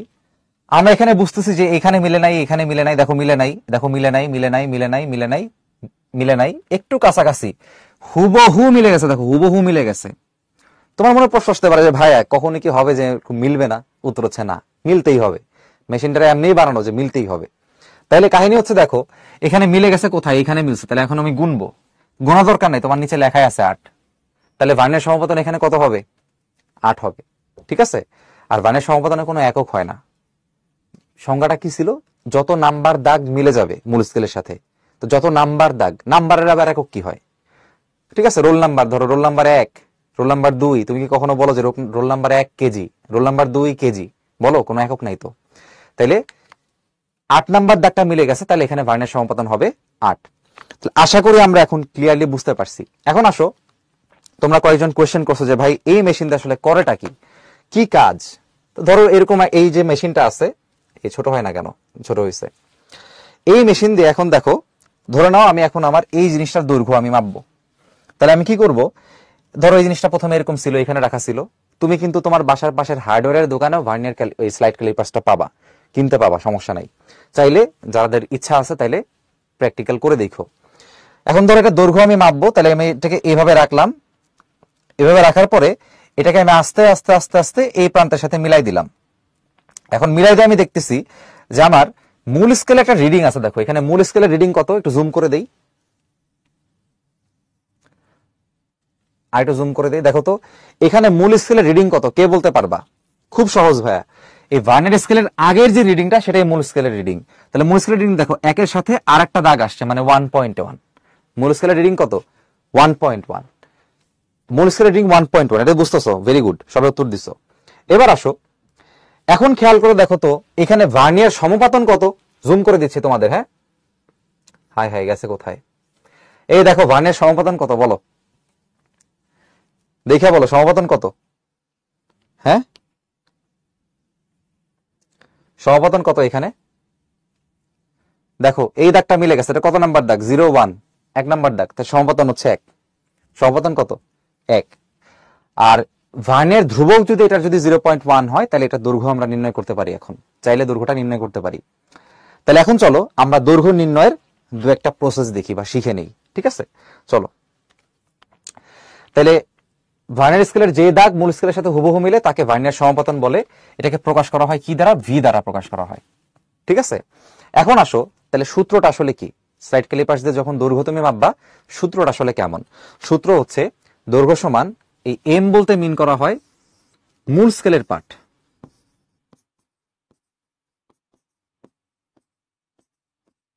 স্বাভাবিক। তোমার এখানে স্কেল আছে দুইটা, তাহলে দুইটা স্কেলেরই কিন্তু রিডিং আছে। তাহলে তোমাকে কি করতে হবে? মূল স্কেলের পার্টের সাথে এই ভার্নিয়ার স্কেলের পার্টকে যোগ করতে হবে। এখানে ভি ইন্টু ভিসি, এই ভিটা ভার্নিয়ার সমাপতন, এটা ভার্নিয়ার স্কেলের, ভার্নিয়ার কনস্ট্যান্ট, এটা ভার্নিয়ার স্কেলের। তো দুইটা মিলা হচ্ছে তোমার ভার্নিয়ার স্কেলের পার্ট, ঠিক আছে?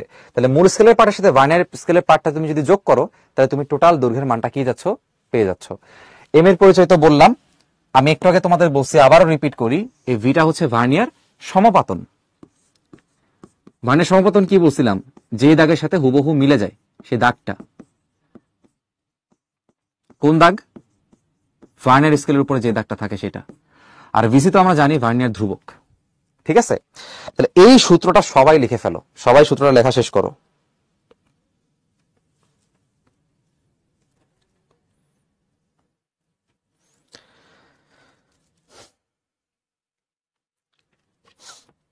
সবাই লিখছো? ওকে।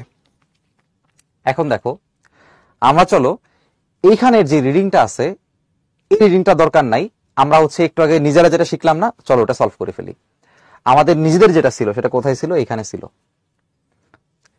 তোমরা এটা দেখে বলো আমাকে যে এখানে প্রধান স্কেলের পার্ট কোনটা। তোমাদের সবার জন্য আবারও রিপিট করতেছি, এই ভার্নিয়ার স্কেলের আগে যে রিডিংটা আসবে সেটা হচ্ছে প্রধান স্কেলের পার্ট। ভার্নিয়ার স্কেলের আগে যে রিডিংটা আসবে সেটা হচ্ছে প্রধান স্কেলের পার্ট। সেই প্রধান স্কেলের পার্টটা ভাইয়া কত আছে? 1.1 আছে। তাহলে আমি এখন কি করব? প্রধান স্কেলের পার্টের জায়গায় লিখে দেব হচ্ছে 1.1। তাহলে মূল স্কেলের পার্ট হচ্ছে আমাদের 1.1। এখন 1.1 যে আসলো, এটা কি সেন্টিমিটার হবে না মিলিমিটার হবে? এটা এখানে একটা ডাউট আছে আমাদের। তো খেয়াল করে দেখো, আমি তোমাদের আগেও দেখাইছিলাম যে এইখানে যে দাগগুলো থাকে, এগুলো থাকে হচ্ছে সব সেন্টিমিটারের। তাহলে তুমি যে বলতেছো যে এখানে 1.1 আছে, সেটাও কিন্তু অ্যাকচুয়ালি সেন্টিমিটার। আলহামদুলিল্লাহ, সেটা হচ্ছে সেন্টিমিটার। এখন ভার্নিয়ার সমাপতন কত ছিল ভাইয়া? দেখো সমাপতন ছিল, তোমরাই বলছো যে ভাইয়া সমাপতন হচ্ছে এখানে 1। সমাপতন হচ্ছে কত এখানে? সমাপতন হচ্ছে এখানে আমাদের 1। তাহলে নিলাম এখানে 1, এই যে ভি এর মান। আর সবার লাস্টে কি গুণ করতে হবে? ভিসি গুণ করতে হবে। তো এখানে দেখি অনেক সময় যন্ত্রের গায়ে ভিসি লিখে দেওয়া থাকে, আমরা এখানে দেখি ভিসিটা লিখে দেওয়া আছে কিনা। এখানে কি ভিসি লিখে দেওয়া আছে? অনেক সময় যন্ত্রের গায়ে ভিসিটা লিখে দেওয়া থাকে। আচ্ছা, এখানে যন্ত্রের গায়ে ভিসিটা লিখে দেওয়া নাই, আমাদের বের করে নিয়ে আসতে হবে। তো ভাইয়েরা আপনারা বলেন, এখানে ভার্নিয়ার স্কেলের ভাগ সংখ্যা কত? বলেন, ভার্নিয়ার স্কেলের ভাগ সংখ্যা কত আছে? বলেন। 10। এটা দেখেন 0 থেকে শুরু করে 10 পর্যন্ত। আচ্ছা, ভালো কথা। তাহলে আমরা একটা ভার্নিয়ার কনস্ট্যান্টটা বের করে নিয়ে আসি, এস বাই এন। এস এর মানটা হচ্ছে 1 মিলিমিটার, এন এর মানটা আমরা দেখছি হচ্ছে 10, তাহলে এটা হবে 0.1 মিলিমিটার।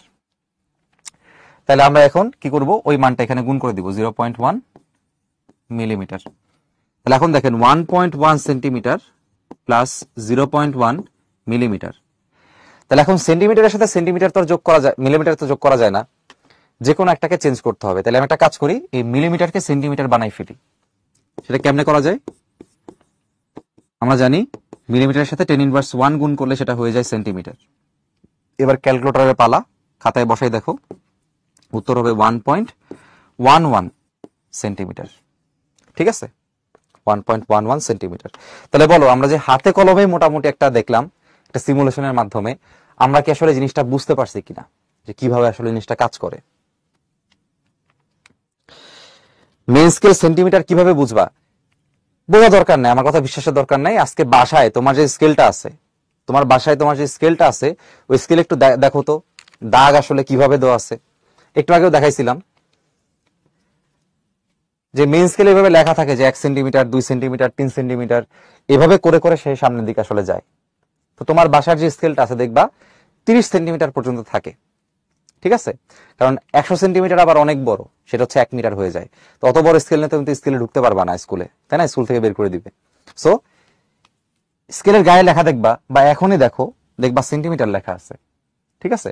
তাহলে তোমার যে রিডিংটা এখানে আসলো, যে বড় যে মোটা দাগ, সেটা হচ্ছে তোমার 1 সেন্টিমিটার। এবার প্রত্যেকটাই তো একটা করে দশমিক, তাহলে এটা 1.1, 1.2, 1.3, 1.4, 1.5, 1.6, 1.7, 1.8, 1.9, আবার দেখো 2.1, 2.2, 2.3, 2.4, এভাবে সেন্টিমিটারে তুমি আসলে জিনিসটাকে পড়বা। আর তুমি যদি বলো যে না এই জাস্ট এতটুকু, কত এতটুকু হচ্ছে 0.1 সেন্টিমিটার, 0.1 সেন্টিমিটার মানে হচ্ছে 1 মিলিমিটার, ঠিক আছে? সবাই ক্লিয়ার কিনা বলো?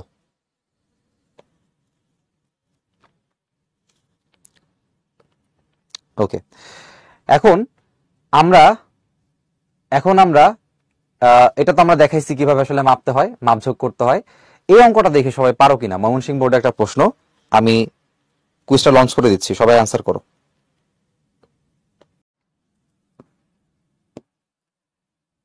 একটা দণ্ডকে স্লাইড ক্যালিপার্সের সাহায্যে পরিমাপ করতে গিয়ে প্রধান স্কেলের পাঠ দেখা গেল 5 সেন্টিমিটার। তো প্রধান স্কেল মানে হচ্ছে মেইন স্কেল, তাহলে এখানে কি হবে? এম হবে। ভার্নিয়ার সমপতন পাওয়া গেল হচ্ছে 7। ভার্নিয়ার সমপতন হচ্ছে আমাদের ভি এর মান 7। মেইন স্কেল হচ্ছে আমাদের 5 সেন্টিমিটার। আর লাস্টে বলে দিছে ভার্নিয়ার ধ্রুবক হচ্ছে আমাদের 0.1 মিলিমিটার। তার মানে ভিসির মান বলে দিছে 0.1 মিলিমিটার। এখন একটা সেন্টিমিটার আর একটা মিলিমিটার রাখা দরকার নাই, আমরা আগের সেন্টিমিটার দিয়ে করলাম, এখানেও সেন্টিমিটার দিয়ে করে ফেলি, তাহলে ভার্নিয়ারটাকে সেন্টিমিটারে বের করে ফেলি। সেজন্য 10⁻1 দ্বারা মাল্টিপ্লাই করলে আমাদের হয়ে যায়। আচ্ছা, এখন দেখো দণ্ডের দৈর্ঘ্য নির্ণয় করতে বলছে। আমরা জানি দৈর্ঘ্যের যে সূত্রটা, সেটা কি ছিল? দৈর্ঘ্যের সূত্র ছিল হচ্ছে মূল স্কেলের পাঠ প্লাস ভি ইন্টু ভিসি। তাহলে মূল স্কেলের পাঠ আমার আছে হচ্ছে 5 সেন্টিমিটার, ভার্নিয়ার সমপাতন হচ্ছে আমাদের 7, আর কনস্ট্যান্ট হচ্ছে 0.01। দূরে যেহেতু সেন্টিমিটার, তাহলে সরাসরি তুমি যোগ করতে পারো, তাহলে আমাদের উত্তর হবে হচ্ছে 5.07 সেন্টিমিটার। তাহলে আমরা একটু চেক করে দেখি আছে কিনা, 5.07 সেন্টিমিটার আছে কিনা। তাহলে আমাদের এখানে উত্তরটা কত আসতেছে? উত্তরটা আসতেছে হচ্ছে অপশন ডি, ঠিক আছে? তো একদমই সহজ, একটু আগে একটা করে দেখাইলাম, এটা একটা বোর্ড প্রশ্ন তোমরা দেখতে পাচ্ছ। এখন তোমরা বলো এটা একটু সহজ সহজ লাগতেছে কিনা বলো তো?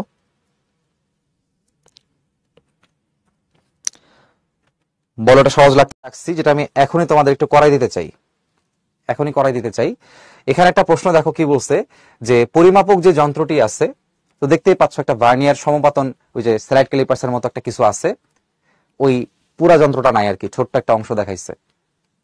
তো সুষম ঘনকের ধার এত পরিমাপ করা হলো, ধার মানে হচ্ছে দৈর্ঘ্য, তাহলে এখানে যে মানটা পরিমাপ করছে দৈর্ঘ্য, সে দৈর্ঘ্যের মান হচ্ছে 2.96 সেন্টিমিটার। আচ্ছা, তাহলে দৈর্ঘ্যের মানটা এখানে আছে, একটু কপি করে রাখি, পরে আবার লাগবে।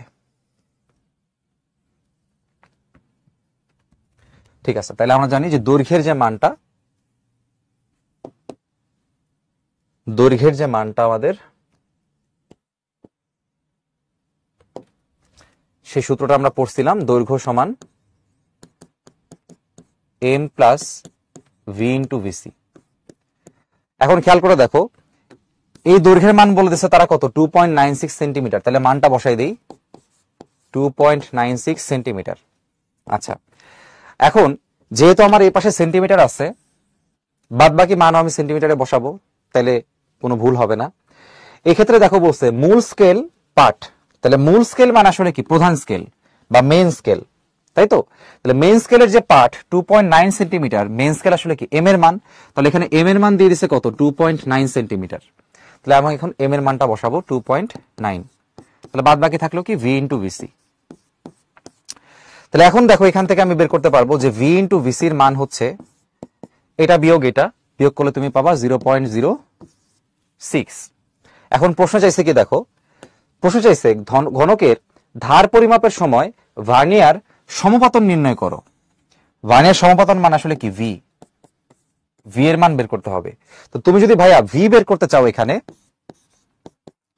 তাহলে অবশ্যই কিন্তু তোমাকে এই যে ভিসি যেটা আছে ভার্নিয়ার ধ্রুবক, সেটা তোমাকে অবশ্যই বের করে নিয়ে আসতে হবে। এখন ভার্নিয়ার ধ্রুবককে এখানে প্রশ্নে কোথাও বলা আছে? সরাসরি তো বলা নাই, কিন্তু বের কি করা যাবে? কি মনে হয় তোমাদের? অনেকে উত্তর বলে দিচ্ছ, ভেরি গুড, দেখে ভালো লাগতেছে। অনেকে একটু ভুল করছো, কেন করছো সেটা আমি জানি। যারা ভুল করছো তারা উত্তর দিছে 6, বলে দেই। আর যারা ঠিক করছো তারা উত্তর দিছে 12। তো কংগ্রাচুলেশনস। যারা ভুল করছো তারা ভার্নিয়ার ধ্রুবক যে এতক্ষণ যা বসাচ্ছিলাম ওটাই বসাইছো। কিন্তু রে ভাই, এই স্কেলের ক্ষেত্রে ভার্নিয়ার ধ্রুবক সেম থাকবে না। কারণ কি, এন এর মান এখানে কিন্তু আর 10 না, এন এর মান কত? 20। এটা কোথায় দিছে? কুমিল্লা বোর্ডে দিছে। তাহলে দেখো ভার্নিয়ার ধ্রুবকের সূত্র কি ছিল? সূত্র ছিল হচ্ছে S/N। এখন মূল স্কেলের যে দৈর্ঘ্যের মানটা সেটা আসলে 1 মিলিমিটারই হয়। এটা বলা যায় 99% ক্ষেত্রে সত্যি। তাহলে মূল স্কেলের ক্ষেত্রে সেই মানটা হচ্ছে 1 মিলিমিটার। পরীক্ষায় শুধু চেঞ্জ হয় কোনটা জানো? চেঞ্জ হয় শুধু এই ভাগ সংখ্যাটা। তাহলে ভাগ সংখ্যা যেমন একটু আগে দেখলা 10 ছিল, এখানে দিয়ে দিছে 20। কিভাবে? চিত্রের মাধ্যমে দিয়ে দিছে। 19 এর পর অবশ্যই কি হবে? 20ই হবে। তাহলে এন এর মান হবে হচ্ছে 20। এখন এটাকে তাহলে আমি লিখতে পারবো 0.05 মিলিমিটার। সেন্টিমিটারে প্রকাশ করতে চাইলে কি 10 দ্বারা ভাগ করতে হবে, তাহলে সেটা হবে 0.005 সেন্টিমিটার 10 দ্বারা ভাগ করে। তাহলে এখন ভিসির মানটা আমি বসাই দিব 0.005 ভাগ করে যদি মান বসাই দাও অ্যান্সার হবে 12। তাহলে ভার্নিয়ার সমপাতনের মান কত চলে আসলো? 12 চলে আসলো। এখানে কি কোনো একক হবে? উত্তর হচ্ছে না। কেন একক হবে না খেয়াল করে দেখো, এখানে যে 0.06 পাইছো তার একক ছিল সেন্টিমিটার, আবার ওইখানে যে 0.005 তার একক হচ্ছে সেন্টিমিটার।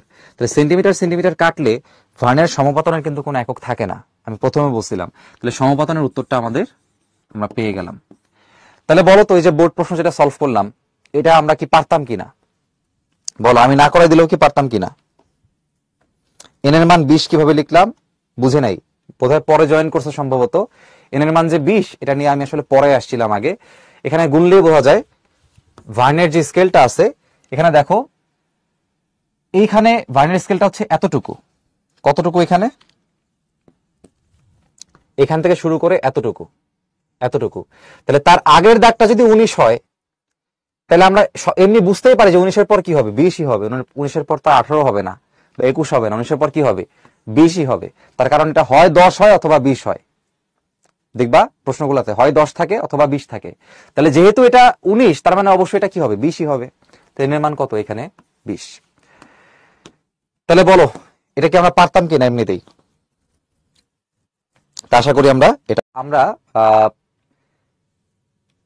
হোমওয়ার্ক যেটা তোমাদের আজকে আমি দিব, সেই হোমওয়ার্ক কিন্তু একই টাইপের প্রশ্ন। তোমরা একটু খেয়াল করো, তোমাদের বোঝাচ্ছি কতটা ইম্পর্টেন্ট।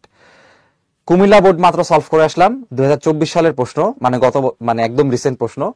আবার দেখো তোমাদের বাড়ির কাজ যেটা দিব, এটা হচ্ছে বরিশাল বোর্ডের প্রশ্ন।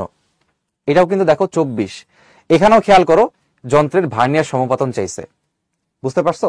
তাহলে তোমার শেখা হয়ে গেলে কিন্তু অলরেডি এই বোর্ডের 3 মার্ক কিন্তু তোমার কি হয়ে গেল? একদম শিওর হয়ে গেল যে তুমি 3 মার্ক ইনশাল্লাহ পাচ্ছ, যদি প্রশ্নগুলা এই প্যাটার্নেরই হয়। ঠিক আছে? তো এখন আমরা হচ্ছে একটা ব্রেকে যাব আর কি।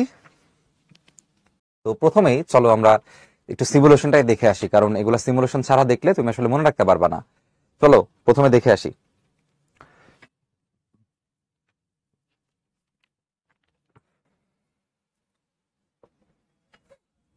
আচ্ছা, তো তোমরা এখানে এরকম একটা কিন্তু স্ক্রুগজ তোমরা দেখতে পাচ্ছ, আশা করি তোমাদের সামনে এরকম একটা স্ক্রুগজ আছে। এখানে কি করা হয় একটু দেখাই, দেখো। এখানে যেটা করা হয়, ধরো এরকম একটা কিছু যার পরিমাপ আমি নির্ণয় করব, ওকে ধরে এনে আমি এখানে বসাই দিলাম। অথবা ধরো ছোট্ট একটা ফুটবল বা ছোট্ট একটা বল আমরা এখানে বসাই দিলাম। তো তার ডায়ামিটারটা কত বা তার ব্যাস কত, অথবা যাকে আমরা রাখছি তার এখানে পুরুত্ব কত, সেটা আমরা চাইলে স্ক্রুগজ দিয়ে বের করতে পারি। এখন আসো, স্ক্রু গজের যেমন দৈর্ঘ্য নির্ণয় করতে পারে, স্লাইড ক্যালিপার্স একইভাবে দৈর্ঘ্য নির্ণয় করতে পারে, তবে দুটার ইউটিলিটি কিছুটা আলাদা। এখন আমাদের মূলত দরকার হচ্ছে এই হিসাবগুলো কেমনে করতে হয় আর কোন জিনিসটা কি সেই জিনিসটা ক্লিয়ারলি বুঝে নেওয়া। প্রথম বিষয় দেখতে পাচ্ছ তোমরা এখানে, যে এখানে আমাদের একটা আছে হচ্ছে এরকম স্কেলের মতো কিছু একটা আছে যেটাকে ঘোরানো যায়। তাহলে খেয়াল করে দেখতে পাইতেছো যে এখানে একটা কিছুকে ঘোরানো যায়, এভাবে দেখো ঘুরতেছে। যেটাকে ঘোরানো যেতেছে এই স্কেলের নাম হচ্ছে বৃত্তাকার স্কেল। আর খেয়াল করে দেখো এখানে একটা স্কেল আছে নর্মাল স্কেলের মতো, এই স্কেলের নাম হবে হচ্ছে রৈখিক স্কেল। তাহলে যেটা ঘুরবে সেটা হচ্ছে আমাদের বৃত্তাকার স্কেল, যেটা আগে থেকে রাখা আছে স্থির সেটা হচ্ছে আমাদের রৈখিক স্কেল। তাহলে দুইটা স্কেল এখানে থাকে স্ক্রু গজে, একটা থাকবে হচ্ছে তোমার বৃত্তাকার স্কেল, একটা থাকবে হচ্ছে তোমার রৈখিক স্কেল। এখন চলে যাই আমরা হচ্ছে আমাদের স্লাইডে। তাহলে আমাদের এই চিত্রে এইখানে যে পার্টটা রাখা আছে, এইখানে যে পার্টটা আছে, এই পার্টটা হচ্ছে আমাদের আসলে বৃত্তাকার স্কেল, এই পার্টটা আমাদের বৃত্তাকার স্কেল। আর এইখানে যে নিচের যে অংশটা আছে সলিড, যেটা আসলে নড়ানড়ি করে না, সেটা হচ্ছে আমাদের রৈখিক স্কেল। এখন আসো, যদি আমার স্ক্রু গজদের দৈর্ঘ্য নির্ণয় করতে হয় তাহলে আমরা কেমনে নির্ণয় করব সেই নিয়মটা তোমাদের একটু শিখাই দিই। একটু আগে আমরা কি শিখছিলাম, ভার্নিয়ার স্কেলটা শিখছিলাম বা স্লাইড ক্যালিপার শিখে আসছিলাম। ও সূত্রটা আসলে কেমন ছিল? ও সূত্র ছিল যে লেন্থ ইকুয়ালস টু বা দৈর্ঘ্য ইকুয়ালস টু মূল স্কেলের ভর, মূল স্কেলের দৈর্ঘ্য প্লাস হচ্ছে ভি ইন্টু ভিসি। ঠিক আছে, ভি ইন্টু ভিসি। তাহলে এখানে একটা ছিল হচ্ছে প্রধান স্কেলের পার্ট আর একটা ছিল হচ্ছে ভার্নিয়ার স্কেলের পার্ট। একইভাবে স্ক্রুগজ তুমি যখন শিখবা, স্ক্রুগজে আমরা বলছি দুইটা অংশ আছে, একটা হচ্ছে রৈখিক স্কেল, তাহলে এল দ্বারা মিন করা হয় হচ্ছে লিনিয়ার, এল এর ফুল ফর্মটা হচ্ছে লিনিয়ার, লিনিয়ারের বাংলা হচ্ছে রৈখিক। তাহলে এল দ্বারা মিন করা হয় রৈখিক স্কেলের পার্ট, এল দ্বারা মিন করা হয় রৈখিক স্কেলের পার্ট। তাহলে অবশ্যই বাদবাকি যে অংশটা আছে টোটাল অংশটা আসলে কি হবে? বৃত্তাকার স্কেলের পার্ট বোঝায়। কি বোঝায়? বৃত্তাকার স্কেলের পার্ট বোঝায়।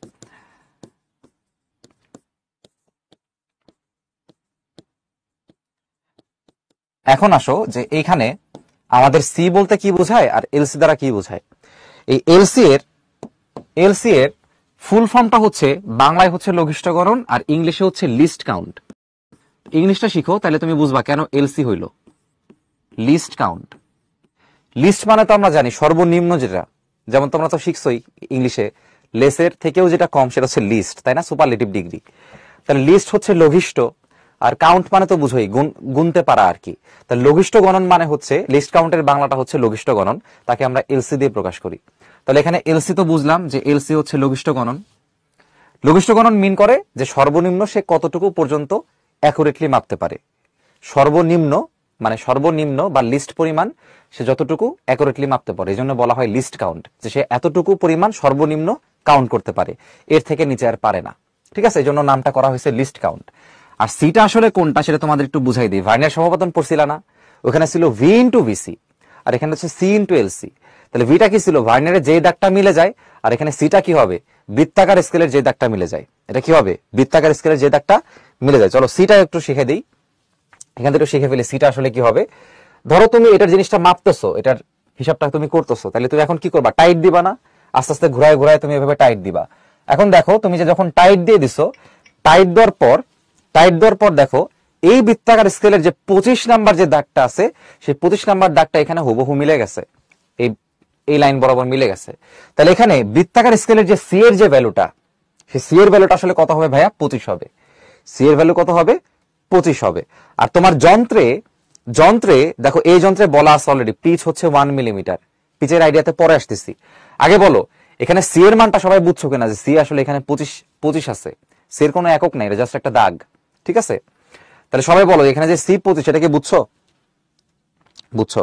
এবার ধরে নাও আমি অন্য একটা জিনিস মাপতেছি, ধরো এটাকে ফেলে দিলাম, এটা বাদ, এটাকে ফেলে দিলাম, অন্য কিছু একটা মাপতেছি, মাপতে মাপতে আমি দেখলাম যে এরকম একটা সিচুয়েশনে সে আছে, এরকম একটা সিচুয়েশনে সে আছে। এখন বলো তো দেখি সি এর মানটা এই অনুযায়ী কত আছে, বলো তো দেখি, পারো কিনা? সি এখন কত বলো তো? আচ্ছা আরেকটু জুম করে দিচ্ছি, দেখো এখন দেখো তো সি কত আছে, বলো ভাই কত আছে?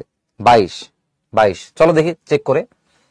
20 এটা হচ্ছে 25, তাহলে 1 2 21 22, হ্যাঁ 22 একদম পারফেক্ট।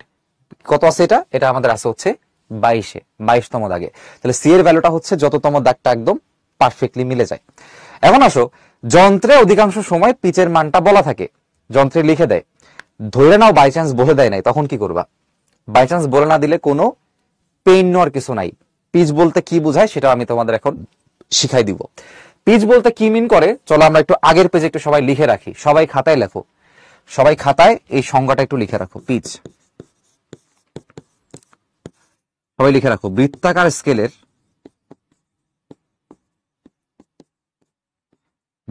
স্কেলের সম্পূর্ণ একবার ঘূর্ণনের জন্য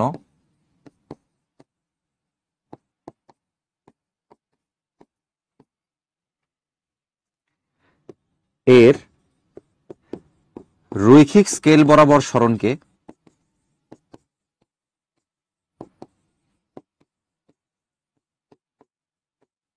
বরাবর যতটুকু সরণ হয়, এটা লিখে দিই, যতটুকু সরণ হয়। আগে লেখো, এরপর আমি তোমাদের বুঝাই দিব, সিমুলেশন দিয়ে বুঝাই দিব। বৃত্তাকার স্কেলের সম্পূর্ণ একবার ঘূর্ণনের জন্য এই রৈখিক স্কেল বরাবর যতটুকু সরণ হয়। সবাই একটু লিখে ফেলো।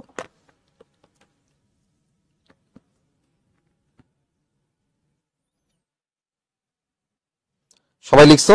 ডান, ওকে, ঠিক আছে। একজন বলতেছো ম্যাথ করাইতে, ভাই তুমি যদি থিওরি না বুঝো ম্যাথ কেমনে করবা?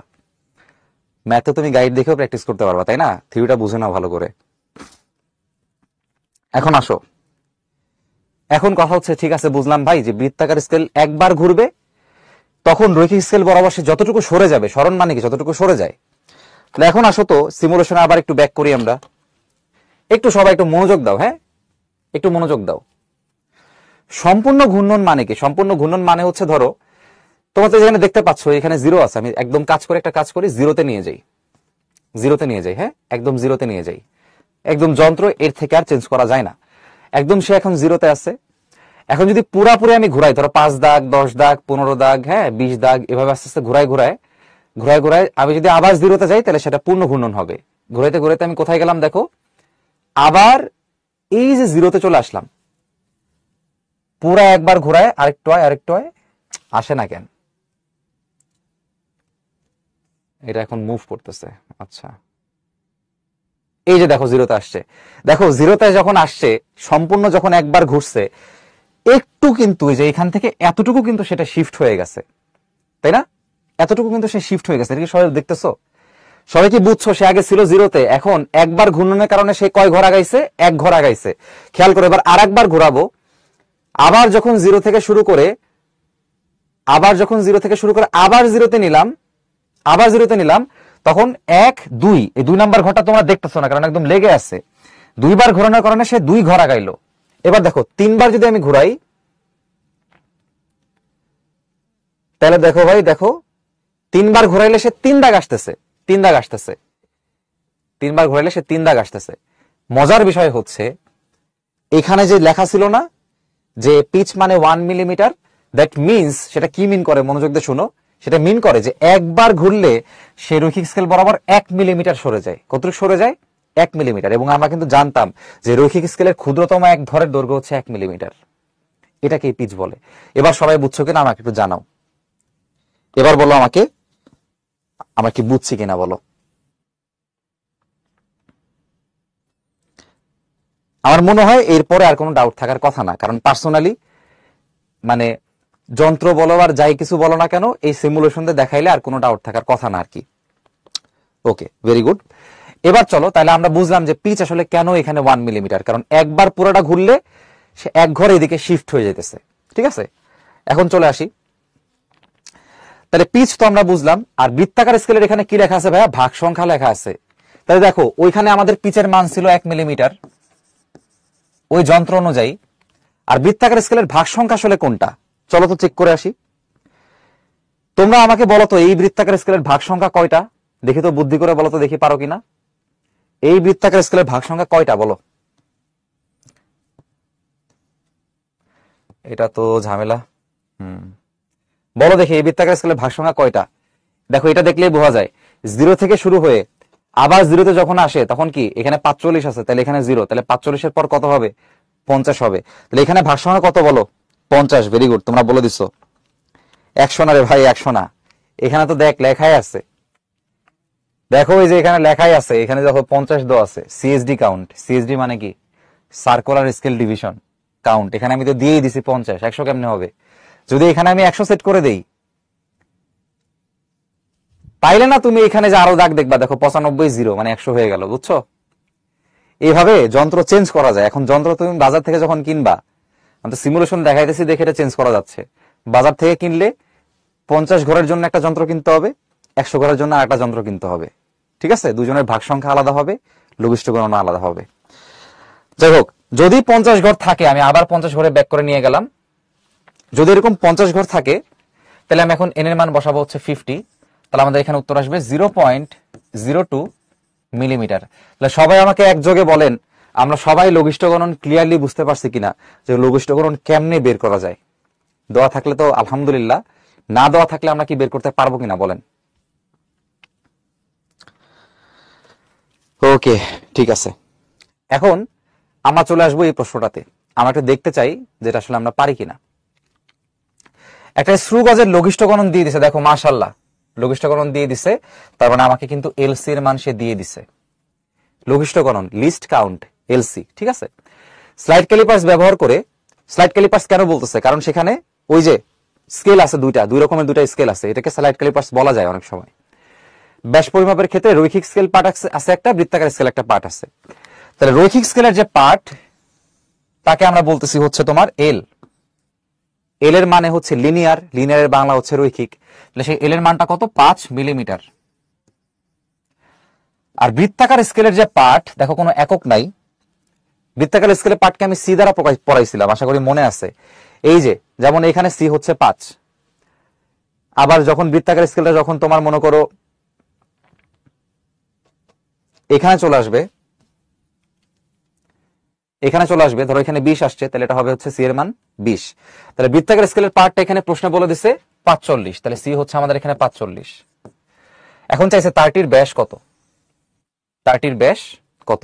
তো তুমি আসলে ব্যাস কখন কিভাবে মাপবা বলো তো? তুমি কিন্তু এইভাবে মাপছো, এই যে এটার মাঝে তুমি কি করছো, তারটাকে এভাবে তুমি বসাই দিছো, এভাবে তুমি তারটাকে বসাই দিছো। ফলে কি, তুমি তারের কিন্তু এতটুকু মাপতেছো, এতটুকুই কিন্তু তারের কি বলতো ভাইয়া, ব্যাস। তার মানে তুমি সরাসরি কিন্তু ব্যাসটাই নির্ণয় করতেছো। তাহলে ব্যাস নির্ণয়ের সেই সূত্রটা আমরা কি শিখছিলাম? L plus C into L C. তো এলটা হচ্ছে আমাদের রৈখিক স্কেল, সেটার মান হচ্ছে আমাদের 5 মিলিমিটার,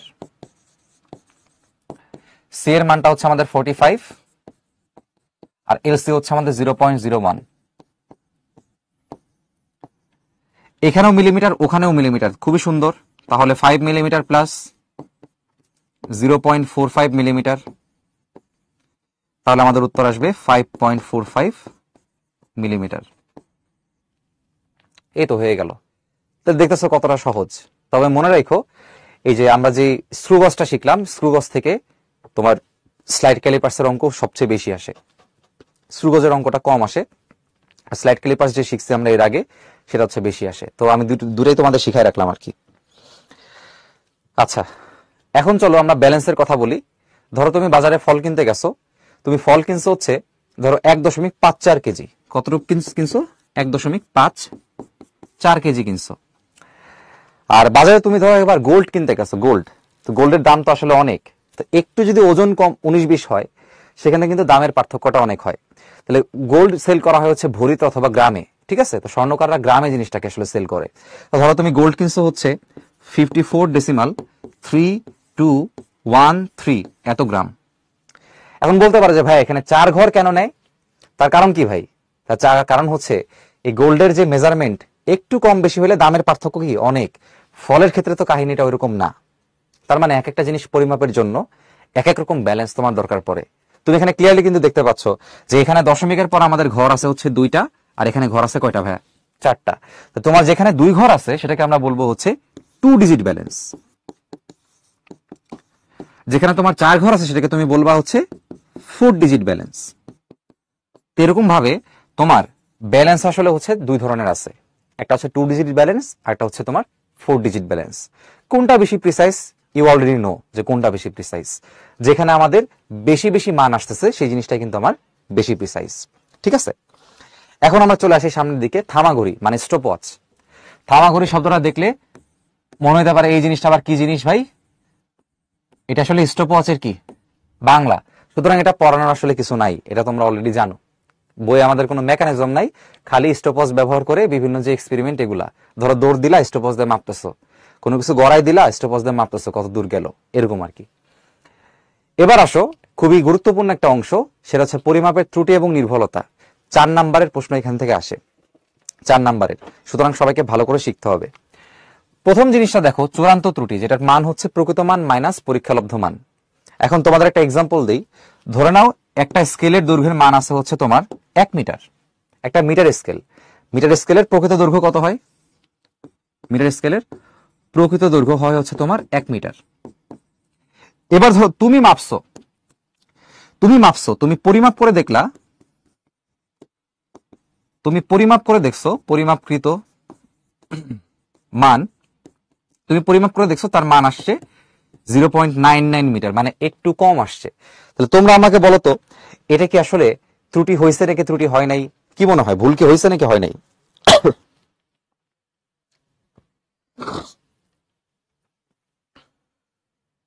ভুল হয়েছে। আচ্ছা, যেহেতু ভুল হয়েছে, এই জন্য তুমি এখন কি করবা, পরিমাপের ত্রুটিটা তুমি বের করবা যে তোমার কতটুকু ভুল হয়েছে। ভুল যদি হয়ে থাকে, কতটুকু ভুল হয়েছে। তাহলে এখন দেখো, প্রকৃত মান হচ্ছে আমাদের এখানে ধরো 1 মিটার, আর পরীক্ষালব্ধ মান হচ্ছে আমাদের 0.99। তাহলে এখানে আমাদের কত আসতেছে ভুল? 0.01 মিটার। তাহলে চূড়ান্ত ত্রুটি যদি আমি বের করতে চাই, এটা একদম সহজ। একটা মান থেকে আরেকটা মান বিয়োগ দিয়ে দিব, প্রকৃত থেকে পরিমাপকৃত থেকে বিয়োগ দিয়ে দিব, যে পার্থক্য সেটা হচ্ছে তোমার চূড়ান্ত ত্রুটি। এবার আসো আপেক্ষিক ত্রুটি। ভাইয়া আপেক্ষিক মানেই হইতেছে সেটা কারো না কারো সাপেক্ষে, একজনের সাপেক্ষে আরেকজনের ত্রুটিটা আসলে কত। যেমন আমি যদি তোমাকে বলি যেখানে যে ত্রুটিটা হয়েছে আসলে কার সাপেক্ষে হয়েছে, 1 মিটার মানের সাপেক্ষে হয়েছে, কারণ তার মান আসলে কত, 1 মিটার। তাহলে 1 মিটারের জন্য ত্রুটি হয় 0.099 মিটার। ঠিক আছে, ধরো যদি 1 না হয়ে 2 হইতো, তাহলে আমি বলতাম 2 এর জন্য ত্রুটি হয় 0.99, তাহলে 1 এর জন্য ত্রুটি হয় 0.99 ডিভাইড বাই হচ্ছে 2, মানে প্রকৃত মান দ্বারা কি করতাম, ভাগ করতাম। সেম কাহিনী, তুমি যখনই আপেক্ষিক হিসাবটা দেখবা, আপেক্ষিক মানে তোমাকে কি করতে হবে, প্রকৃত মান দ্বারা কি করতে হবে, ভাগ করতে হবে। তাহলে আপেক্ষিকের ক্ষেত্রে কি করতে হবে, ত্রুটি রাখবা উপরে, প্রকৃতকে রাখবা নিচে। তাহলে সংক্ষেপে তুমি এভাবে লিখতে পারো যে ত্রুটি ডিভাইড বাই হচ্ছে প্রকৃত মান। তাহলে ত্রুটি আমরা কত দেখলাম একটু আগে, 0.01, আর প্রকৃত মান আমাদের কত, 1। তাহলে এখানে আমি লিখতে পারি 0.01। এখানে কোনো একক থাকবে না, কারণ উপরের মানটাও মিটার, নিচের মানটাও মিটার, কোনো একক থাকবে না। এবার আসো শতকরা ত্রুটি। শতকরা ত্রুটিটা ভাইয়া সব থেকে সহজ, সব থেকে সহজ। তোমার চূড়ান্ত ত্রুটি কতটুকু আসছে, 0.01, প্রকৃত মান হচ্ছে 1 ইন্টু 100%, গুণ করলে তুমি এখানে পাবা 1%। ঠিক আছে, 1%। এবং এই শতকরা ত্রুটি থেকেই প্রশ্নটা আসে। কত নাম্বারের আসে, ঘতে আসে, 4 নাম্বারের জন্য।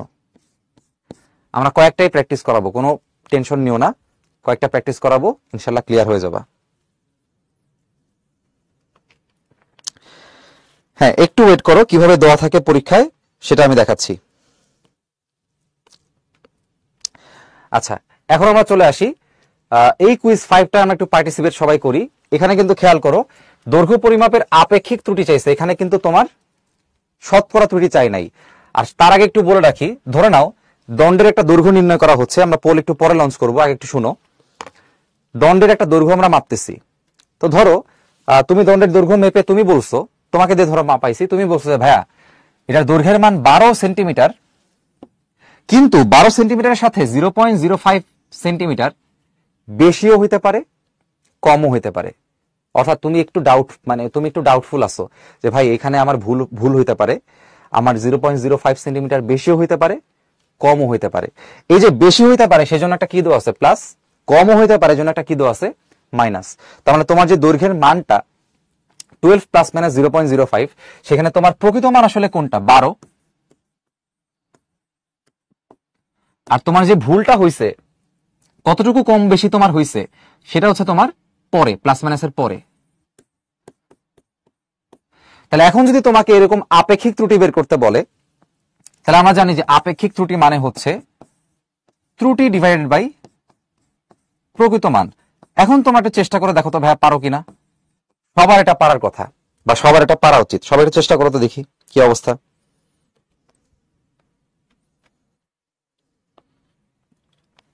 হ্যাঁ পারতো ভাই, পারতো। এক্সপেরিমেন্টাল ভ্যালু প্রকৃত মানের থেকে বেশিও হইতে পারে, কমও হইতে পারে।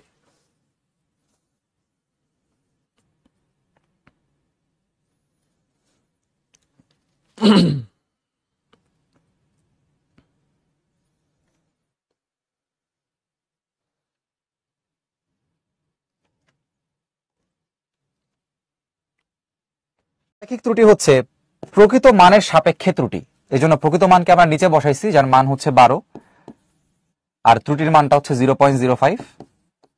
তো এখানে উত্তর অ্যাকচুয়ালি আসে হচ্ছে 0.004167, কিন্তু আমরা এটাকে যে 66 এভাবে চলতে থাকে আর কি, অনেকগুলো 6 এখানে আসে, তো এটাকে আমরা 166 আমরা 2 লিখতে পারি আর কি, উত্তর সাথে মেলানোর জন্য। আমরা লিখতে পারি এটা হচ্ছে 0.0042। ঠিক আছে, তাহলে আমাদের উত্তর হচ্ছে অপশন ডি। এখন আমাকে বলো তো, যদি এরকম থাকে যে শতকরা আপেক্ষিক ত্রুটি কত, রাকিব দোয়া থাকবে না, দোয়া থাকলে আমি করাই দিতাম। যদি এরকম প্রশ্ন দেওয়া থাকে যে শতকরা আপেক্ষিক ত্রুটি কত, তাহলে আমরা এখানে উত্তরটা কত আসতো বলো দেখি। যদি প্রশ্নে বলতো শতকরা আপেক্ষিক ত্রুটি কত, যদি শব্দে প্রশ্নে যদি শতকরা শব্দটা থাকতো, তাহলে উত্তর কি হইতো বলো দেখি। শতকরা আপেক্ষিক ত্রুটি চাইলে কি হইতো?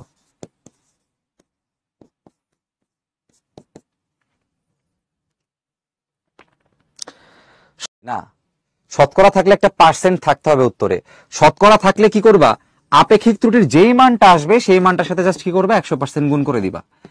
ওইখানে আমাদের মানটা হচ্ছে 0.0042, 100% গুণ করলে হবে 0.42%। এই 0.42% আর 0.42 কিন্তু সেম জিনিস না। শতকরা চাইলে কি করতে হবে, 100% দ্বারা গুণ করে দিতে হবে। বুঝতে পারছো? তাহলে আপেক্ষিক ত্রুটি আর শতকরা আপেক্ষিক ত্রুটি আসলে অলমোস্ট একই রকম। শতকরা বললে কি করতে হবে, 100% দিয়ে গুণ দিয়ে দিতে হবে। এই আচ্ছা, এবার আমরা চলো তাহলে একটু বোর্ড প্রশ্নের দিকে যাই। এই যে বোর্ড প্রশ্ন, তোমাদের একটা প্রশ্ন কিন্তু এখনো আমি শেষ করাইনি, সেটা আসলে কি, ঘনকের এই যে ঘ নাম্বার যে প্রশ্নটা ছিল, যে ঘনকটির আয়তন পরিমাপে যথেষ্ট নির্ভুল কিনা সেটা গাণিতিকভাবে মতামত দিতে বলছে। আচ্ছা, তাহলে এখন আসলে প্রশ্নটা আমরা চলো সলভ করে ফেলি। এখানে কি বলছে, এখানে কি বলছে যে, আচ্ছা রাফিন বলতেছে যে এই ম্যাথে গুণে দেখা যাচ্ছে যে এন এর মান 21। না রাফিন, তুমি তো গুনতেছো হইতেছে এইটা রাফিন, তাই না? তুমি এটা গুনবা কেন রাফিন? এটা তো মূল স্কেল। মূল স্কেলের ভাগ সংখ্যা তো তোমার গুনতে বলে নাই, তোমাকে গুনতে বলছে কি, ভার্নের স্কেলের ভাগ সংখ্যা। ভার্নের স্কেলের ভাগ সংখ্যা এখানে কয়টা আছে, 20টাই আছে। যাই হোক, এই আলোচনা বহুত আগে শেষ করে আসছি, এখানে চলে আসো এবার। ঘনকের আয়তন পরিমাপে যথেষ্ট নির্ভুল কিনা। তো মনে রাখবা, কতটুকু ভুল হয়েছে সেটা আসলে শতকরা আপেক্ষিক ত্রুটি দিয়ে অঙ্কটা করবা সবসময় সবসময়। তাহলে এখানে দেখো কি পরিমাপ করতে বলছে, আয়তন পরিমাপ করতে বলছে। ঠিক আছে, আর এখানে সুষম ঘনকের ধার দিয়ে দিছে কত, 2.96। আমি আগে বলছিলাম ধার মানে আসলে কি বলতো, দৈর্ঘ্য। আর এখানে দেখো বলছে দৈর্ঘ্য পরিমাপে কত পার্সেন্ট ত্রুটি হয়েছে, 8% ত্রুটি সেখানে হয়েছে। মূল স্কেল দিয়ে যখন সেটা মাপছে 8% ত্রুটি সেখানে হয়েছিল। তাহলে একটা কাজ করে আমি আলাদা একটা পেজ নেই, আর এইখানে আমি একটা ঘনক ধরো আঁকলাম। ধরো এখানে আমি একটা রাফ একটা ঘনক এঁকে ফেললাম, এবং এই ঘনকের একটা বাহুর দৈর্ঘ্য মানে ধার দিয়ে দিছে হচ্ছে 2.96 সেন্টিমিটার। তাহলে আমাকে বলতো, যেহেতু প্রশ্নে বলছে আয়তন পরিমাপের কথা, তাহলে আমি সবার আগে বের করব হচ্ছে আমার অ্যাকচুয়ালি আয়তনটা আসলে কত। তাহলে আমি এখানে বের করে ফেলবো যে আমার প্রকৃত আয়তনটা আসলে কত। ঘনকের আয়তনের সূত্র বলো তো আমাকে, ঘনকের আয়তনের সূত্রটা বলো। আশা করি জানি, এ কিউব। তাহলে প্রকৃত আয়তনের মানটা আমাদের আসতেছে হচ্ছে 2.96 সেন্টিমিটার হোল কিউব, তাই তো? 2.96 সেন্টিমিটার হোল কিউব। এটাকে আমরা এভাবে রেখে দিলাম, ঠিক আছে, এভাবে থাকুক। চাইলে তুমি মান বসে দিতে পারো আর কি, মান বসালে খামোখা বড় হয়, এভাবে থাকুক, এভাবে থাকুক, ঠিক আছে। এখন আসো, এটা হচ্ছে আমাদের প্রকৃত আয়তন। এখন বলো তো সবাই, সবাই একটু বলো তো আমাকে যে এইখানে যে কত পার্সেন্ট ত্রুটি বলছে ভাইয়া? 8% ত্রুটি বলছে। আচ্ছা, যখন ত্রুটি আমি দেখাইছিলাম তখন কিন্তু খেয়াল করো প্লাস মাইনাস আছে, তার মানে ত্রুটি কিন্তু তুমি কিন্তু বেশিও মেপে ফেলতে পারো, কমও মেপে ফেলতে পারো, তাই না? তুমি কিন্তু বেশিও মাপতে পারো, কমও মাপতে পারো। তাহলে তোমার যে অ্যাকচুয়ালি এখানে যে মানটা আছে 2.96, তোমার যে ত্রুটিটা হবে সেখানে কিন্তু তোমার মানটা, সেখানে তোমার যে মানটা আমি ঠিক এখানে লিখি, ত্রুটি যেটা, সে ত্রুটির যে মানটা, ত্রুটি আমরা বলছি হচ্ছে 8%। এখন ত্রুটিটা কার ত্রুটি বলো? 8% আসলে কার? 8%টা হচ্ছে এই প্রকৃত মানের, তার মানে 2.96 এর, তাই না? 2.96 সেন্টিমিটারের। তাহলে আমাকে বলো তো এখানে এর যে মানটা, তাহলে আমি এখানে বলতে পারি সুতরাং এর যে মানটা, সে এর মানটা কি হইতে পারে? 2.96 প্লাস মাইনাস কেউ একজন কি করতে পারে 2.96 এর 8% বেশি মাপতে পারে, আবার কেউ একজন 2.96 এর 8% কম মাপতে পারে। এই জন্য আমি কি দিছি বলতো? প্লাসও দিছি মাইনাসও দিছি। এখন চলে আসো, আমি এখানে একটু প্লাস মাইনাস করতে যাচ্ছি আর কি। তাহলে একটা প্লাস নিয়ে করবো, একটা মাইনাস নিয়ে করবো। তাহলে এইভাবে লিখি 2.96 প্লাস 2.96 ইন্টু 8%, অথবা এরকম প্লাস নিয়ে একটা করবো আমরা এখন। ধরো এটার নাম আমি দিলাম হচ্ছে A1, ঠিক আছে? এটার নাম আমি দিলাম A1, আর হচ্ছে এখানে আমরা নাম দিলাম ধরো A প্রাইম, আর A2 আমরা দিলাম হচ্ছে ধরো 2.96 মাইনাস 2.96 ইন্টু 8%। সবাইকে বুঝতে হবে এটা আমি প্লাস কেন দিলাম, মাইনাস কেন দিলাম। সবাই আমাকে বলো প্লাস কেন দিলাম, মাইনাস কেন দিলাম, এটা কি সবাই ক্লিয়ার? আবারও বলি সবার জন্য, আমার যে দৈর্ঘ্যের মানটা, ঘনকের যে দৈর্ঘ্যটা, এই ঘনকের দৈর্ঘ্যের মানটা তুমি কিন্তু বেশিও মেপে ফেলতে পারো, কমও মেপে ফেলতে পারো। কোশ্চেনে কিন্তু ক্লিয়ার করে বলে নাই, জাস্ট বলছে ত্রুটি। ধনাত্মক ত্রুটিও হইতে পারে, ঋণাত্মকও হইতে পারে। এই জন্য আমরা প্লাস দিয়েও একটা নিছি, মাইনাস দিয়েও একটা নিছি, সেফ থাকার জন্য। সবাইকে বুঝছো? প্লাস মাইনাস দূরে নিতে হবে। আচ্ছা, সবসময় প্লাস মাইনাস দুটা নিবা, যা বলছি ফলো করবা। এখন আসো আমরা এই দুটার মান একটু বের করে ফেলি, ঠিক আছে? ক্যালকুলেটরে করতে পারি আমরা চাইলে। তাহলে 2.96 প্লাস 2.96 ইন্টু 8% মানে হচ্ছে 8/100, ঠিক আছে? তার মান আসবে 3.1968 সেন্টিমিটার। আর A2 এর মানটা কত আসবে একটু দেখি।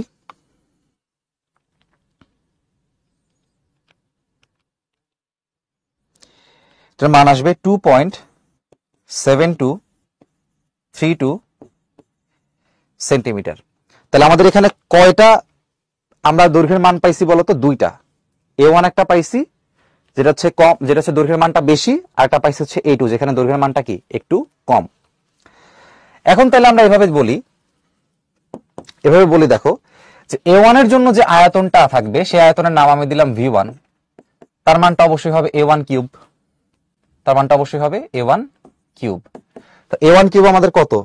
3.1968 হোল কিউব, এত সেন্টিমিটার কিউব। আর A2 এর জন্য যে আয়তনটা আমি পাবো সেটা পাবো হচ্ছে আমরা V2। সলিউশনগুলো একটু বড় হয় কিন্তু সবাইকে শিখতে হবে ভাইয়া, কারণ বোর্ডে এই টাইপের প্রশ্ন রেগুলার আসে বা অহরহ আসে, তো সবাই একটু শিখে নিও।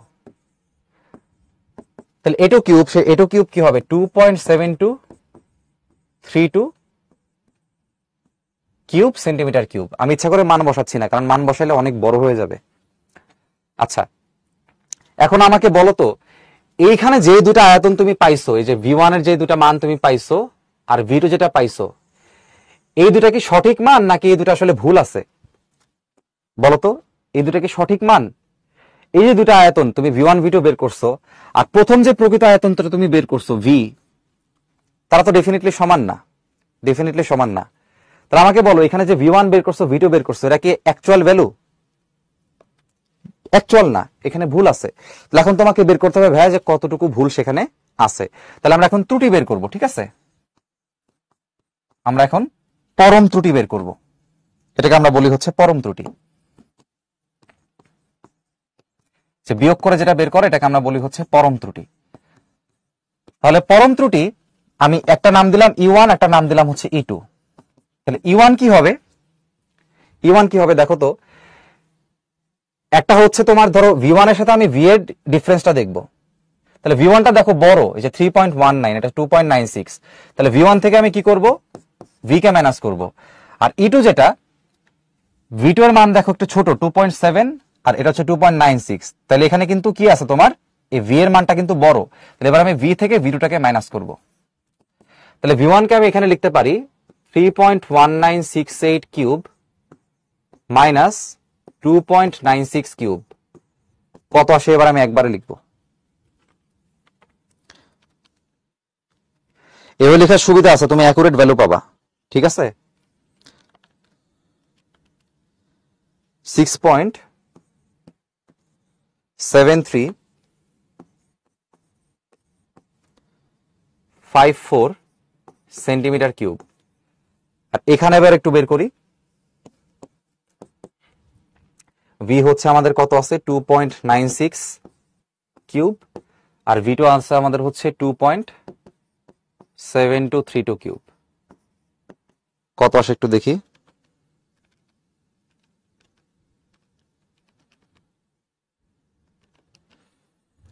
$5.7396 লেখা যায়, 96 লিখলাম। এই দুটা পরম ত্রুটি আমাদের কাছে আছে, ঠিক আছে। এখন আমাকে বের করতে হবে আসলে কি শতকরা আপেক্ষিক ত্রুটি। তাহলে আমরা কিন্তু আবার শিখে আসছি যে শতকরা আপেক্ষিক ত্রুটি হচ্ছে পরম ত্রুটি ডিভাইডেড বাই প্রকৃত মান ইন্টু 100%। তাহলে প্রকৃত মান তো আমরা সবাই বুঝতেছি যে আমাদের প্রকৃত মান আসলে এইটা, প্রকৃত আয়তন যেটা 2.96 হোল কিউব। পরম ত্রুটি আমরা কোনটা নিব, এখানে আমাদের পরম ত্রুটি দুইটা আছে, U1 U2 দুইটাই আছে, আমরা কোনটা নিব বলো তো দেখি। হ্যাঁ, সেন্টিমিটার কিউবকে সিসি লেখা যাবে, সমস্যা নাই। আমাকে বলো এখানে এরর দুইটা আছে, কিন্তু সূত্রে তো আমার এরর বসানোর জায়গায় একটা, তাহলে আমরা কোনটা নিব দেখে তো বলতে পারো কিনা। দুটো নিব না, দুইটা নিব না, আমরা একটা নিব। এবার শোনো, নিয়ম হচ্ছে কোনটা, বড় ত্রুটি সবসময় নিতে হয়, বড় দোষটা সবসময় দেখাইতে হয় অন্যকে, অন্যকে সবসময় নিজের বড় দোষটা দেখাইতে হয়। কারণ ধরো তুমি একটা পাপ করছো, এখন তুমি মাফ চাইতে গেছো তার কাছে, এখন তুমি যদি নিজের বড় দোষটাকে দেখাও, বড় ভুলটাকে তুমি যদি দেখাও, আর সে যদি তোমার বড় ভুলকে মাফ করে দেয়, তাহলে ছোট ভুল কিন্তু এমনি এমনি মাফ হয়ে যাবে, ঠিক আছে। সেম ভাবে একটা কোম্পানিতে যদি দুইজন দুই রকমের ভুল করে, কোম্পানিতে ক্ষতিগ্রস্ত কিন্তু হবে কোন কারণে, বড় ভুলের কারণে বেশি ক্ষতিগ্রস্ত হবে। তো সেম ভাবে এরকম যখন আমরা এরর গুলা হিসাব করব, আমরা বড় ত্রুটিকে নিয়ে হিসাবটা করব। কারণ তুমি যদি বড় ত্রুটির জন্য এনশিওর করতে পারো যে সবকিছু ঠিকঠাক, তাহলে ছোট ত্রুটির জন্য সবকিছু এমনিই ঠিকঠাক থাকে। এজন্য সবসময় হিসাব করতে হবে বড় ত্রুটি নিয়ে। তাহলে এখানে দেখো বড় ত্রুটি কে, এখানে দেখো তো 6.73 বড় নাকি 5.73 বড়, ডেফিনেটলি 6.73। তাহলে কাকে নিব, আমরা অবশ্যই এই ত্রুটিটাকে সিলেক্ট করব, আমরা এটাকে চুজ করব, ঠিক আছে। এটার মান কত হবে 6.7354 ইন্টু 100%। এবার ক্যালকুলেশন করলে আমাদের উত্তর চলে আসবে। উত্তর কত আসছে, উত্তর কত আসছে একটু দেখি, 5.7396 divided by 2.96 whole cube into হচ্ছে আমাদের, আচ্ছা উপরে আমাদের 6 নিতে হবে,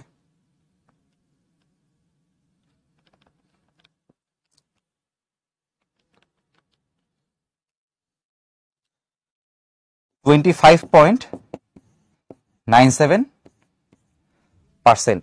তাহলে মানে আমাদের ত্রুটি আসলে কতটুকু আছে, 25.97% আছে।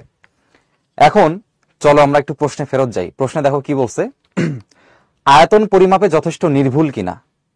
তোমাদের কাছে কি মনে হয়, কেউ যদি 25.97% ভুল করে, তুমি যদি পরীক্ষায় ভুল করো, তুমি কি A+ পাবা? পাবা না, A+ তোমার মিস হয়ে যাবে। তাহলে কেউ যদি কোন একটা পরিমাপে 25.97% ভুল করে ফেলে, তার ওই পরিমাপটা কি নির্ভুল বলো, এটা কি নির্ভুল? নির্ভুল না। তাহলে আমরা কি বলবো, আমরা বলবো যে যথেষ্ট নির্ভুল না, যথেষ্ট নির্ভুল না, ঠিক আছে, এখানে ভুল আছে। কারণ 25.97% বেশ বড় মানের ভুল, ঠিক আছে। ওকে, যদি মনে হয় যে ভাইয়া কত পার্সেন্ট পর্যন্ত আমরা বলবো যে না অ্যাকসেপ্টেবল, সেই ক্ষেত্রে যদি এমন হয় যে ধরে নাও তুমি কোনো কিছু দৈর্ঘ্য নির্ণয় করতেছো, এখন দৈর্ঘ্য নির্ণয় করা তত বিগ ডিল না। দৈর্ঘ্য নির্ণয় করতে তোমার যদি 10% ভুল হয়, ধরো 9% যদি ভুল হয়, খুব বেশি ক্ষতি আসলে হবে না, কেউ তো মারা যাচ্ছে না বা কিছু ওরকম কিছু হচ্ছে না আর কি, যদি এক্সপেন্সিভ খুব বেশি না হয়। তাহলে সেই ক্ষেত্রে 10% পর্যন্ত আমরা অ্যালাউ করব। কিন্তু যদি এমন হয় যে সেটা খুবই সেন্সিটিভ, ধরো প্রশ্নটা দিয়ে দিচ্ছে যে স্বর্ণের পরিমাপ এত গ্রাম আর এত, তো স্বর্ণের পরিমাপে 10% যদি চেঞ্জ হয়ে যায় তাহলে কিন্তু ভাই বিশাল, তখন 10% অ্যাকসেপ্টেবল হবে না, বুঝে উত্তর করতে হবে। ঠিক আছে, ধরো স্বর্ণের তোমার 1 ভরির দাম মনে করো যে আজকের বাজার অনুযায়ী ধরো 1,57,000-এর কাছাকাছি। 10% যদি কেউ ভুল করে, যে 10% সে গোল্ড কম কিনে ফেলছে, তাকে কম দিছে দোকানদার, তার মানে কিন্তু তার মোটামুটি 15,700 টাকা তার কিন্তু লস। বুঝতে পারছো? তাইলে ওই ক্ষেত্রে 10% কিন্তু অনেকটা ম্যাটার করে। হ্যাঁ,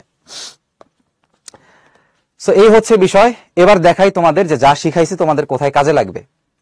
এখানে ছোট্ট একটা রিক্যাপ তোমাদের আমি করে দেই, ছোট্ট একটা রিক্যাপ করি, সবাই খেয়াল করো। ঘনকের আয়তন পরিমাপে যথেষ্ট নির্ভুল কিনা খেয়াল করবা, কাকে পরিমাপ করতে বলছে, বিসমিল্লায় তার মানটা তুমি নির্ণয় করে ফেলবা। তাহলে এখানে আয়তন পরিমাপের ভুল নির্ণয় করতে বলছে, আমি বিসমিল্লাতে তার প্রকৃত আয়তনটা বের করে রাখছি। যার ত্রুটিটা হিসাব করতে বলবে তার প্রকৃত মানটা সবার আগে তুমি বের করবা, আছে তোমার প্রথম কাজ। এরপর কি করবা, এরপর তার কতটুকু ভুল হয়েছে সেটা তুমি বের করবা। প্রশ্নে বলেছিল যে 8% ভুল হয়েছে, তাহলে 8% ভুল হইলে সে 8% বেশিও হইতে পারে কমও হইতে পারে, এই জন্য আমি একটা প্লাস নিয়ে করছি আর একটা মাইনাস নিয়ে করছি। তাহলে প্লাস নিয়ে করলে তার দৈর্ঘ্যের মানটা একটু বেশি হয়ে গেছে, মাইনাস নিয়ে করলে দৈর্ঘ্যের মানটা একটু ছোট হয়ে গেছে। কম দৈর্ঘ্যের কিউব করলে যে আয়তনটা তুমি পাইছো আর বেশি দৈর্ঘ্যের কিউব করলে যে আয়তনটা তুমি পাইছো, ডেফিনেটলি দুটো আলাদা। এখন দেখতে হবে যে কোনটা কতটুকু বেশি বা কম, কার সাপেক্ষে, প্রকৃত মানের সাপেক্ষে। এজন্য দেখো আমি একবার ভি এর সাথে ভি1 এর পার্থক্য বের করছি, একবার ভি এর সাথে ভি2 এর পার্থক্য বের করছি। দুটা পার্থক্য বের করে দেখছি যে পার্থক্যটা বেশি সেই ত্রুটিটা বেশি। নিয়ম হচ্ছে সম্পূর্ণ যে বড় যে ত্রুটিটা থাকে তাকে নিতে হয়। এজন্য আমি পরম ত্রুটির এখানে কাকে বসাইছি, বড় ত্রুটিটাকে বসাইছি। বসানোর পর প্রকৃত মানকে নিচে লিখছি, পার্সেন্টেজ করে দিয়ে আমাদের উত্তর হয়ে গেছে। তো তুমি যদি 2-3টা অঙ্ক জাস্ট প্র্যাকটিস করো, জীবনেও ভুলবা না, খালি তোমাকে একটু প্র্যাকটিস করতে হবে। অঙ্ক কিন্তু দুনিয়ার সহজ। ঠিক আছে, চূড়ান্ত ত্রুটি এবং পরম ত্রুটি সেম। জি, চূড়ান্ত ত্রুটি। তোমরা মনোযোগ দিয়ে যারা এতক্ষণ ক্লাস করছো তোমাদেরকে অনেক অনেক ধন্যবাদ। তাহলে সবাই আমরা ভালো থাকবো ইনশাল্লাহ, সুস্থ থাকবো। খোদা হাফেজ।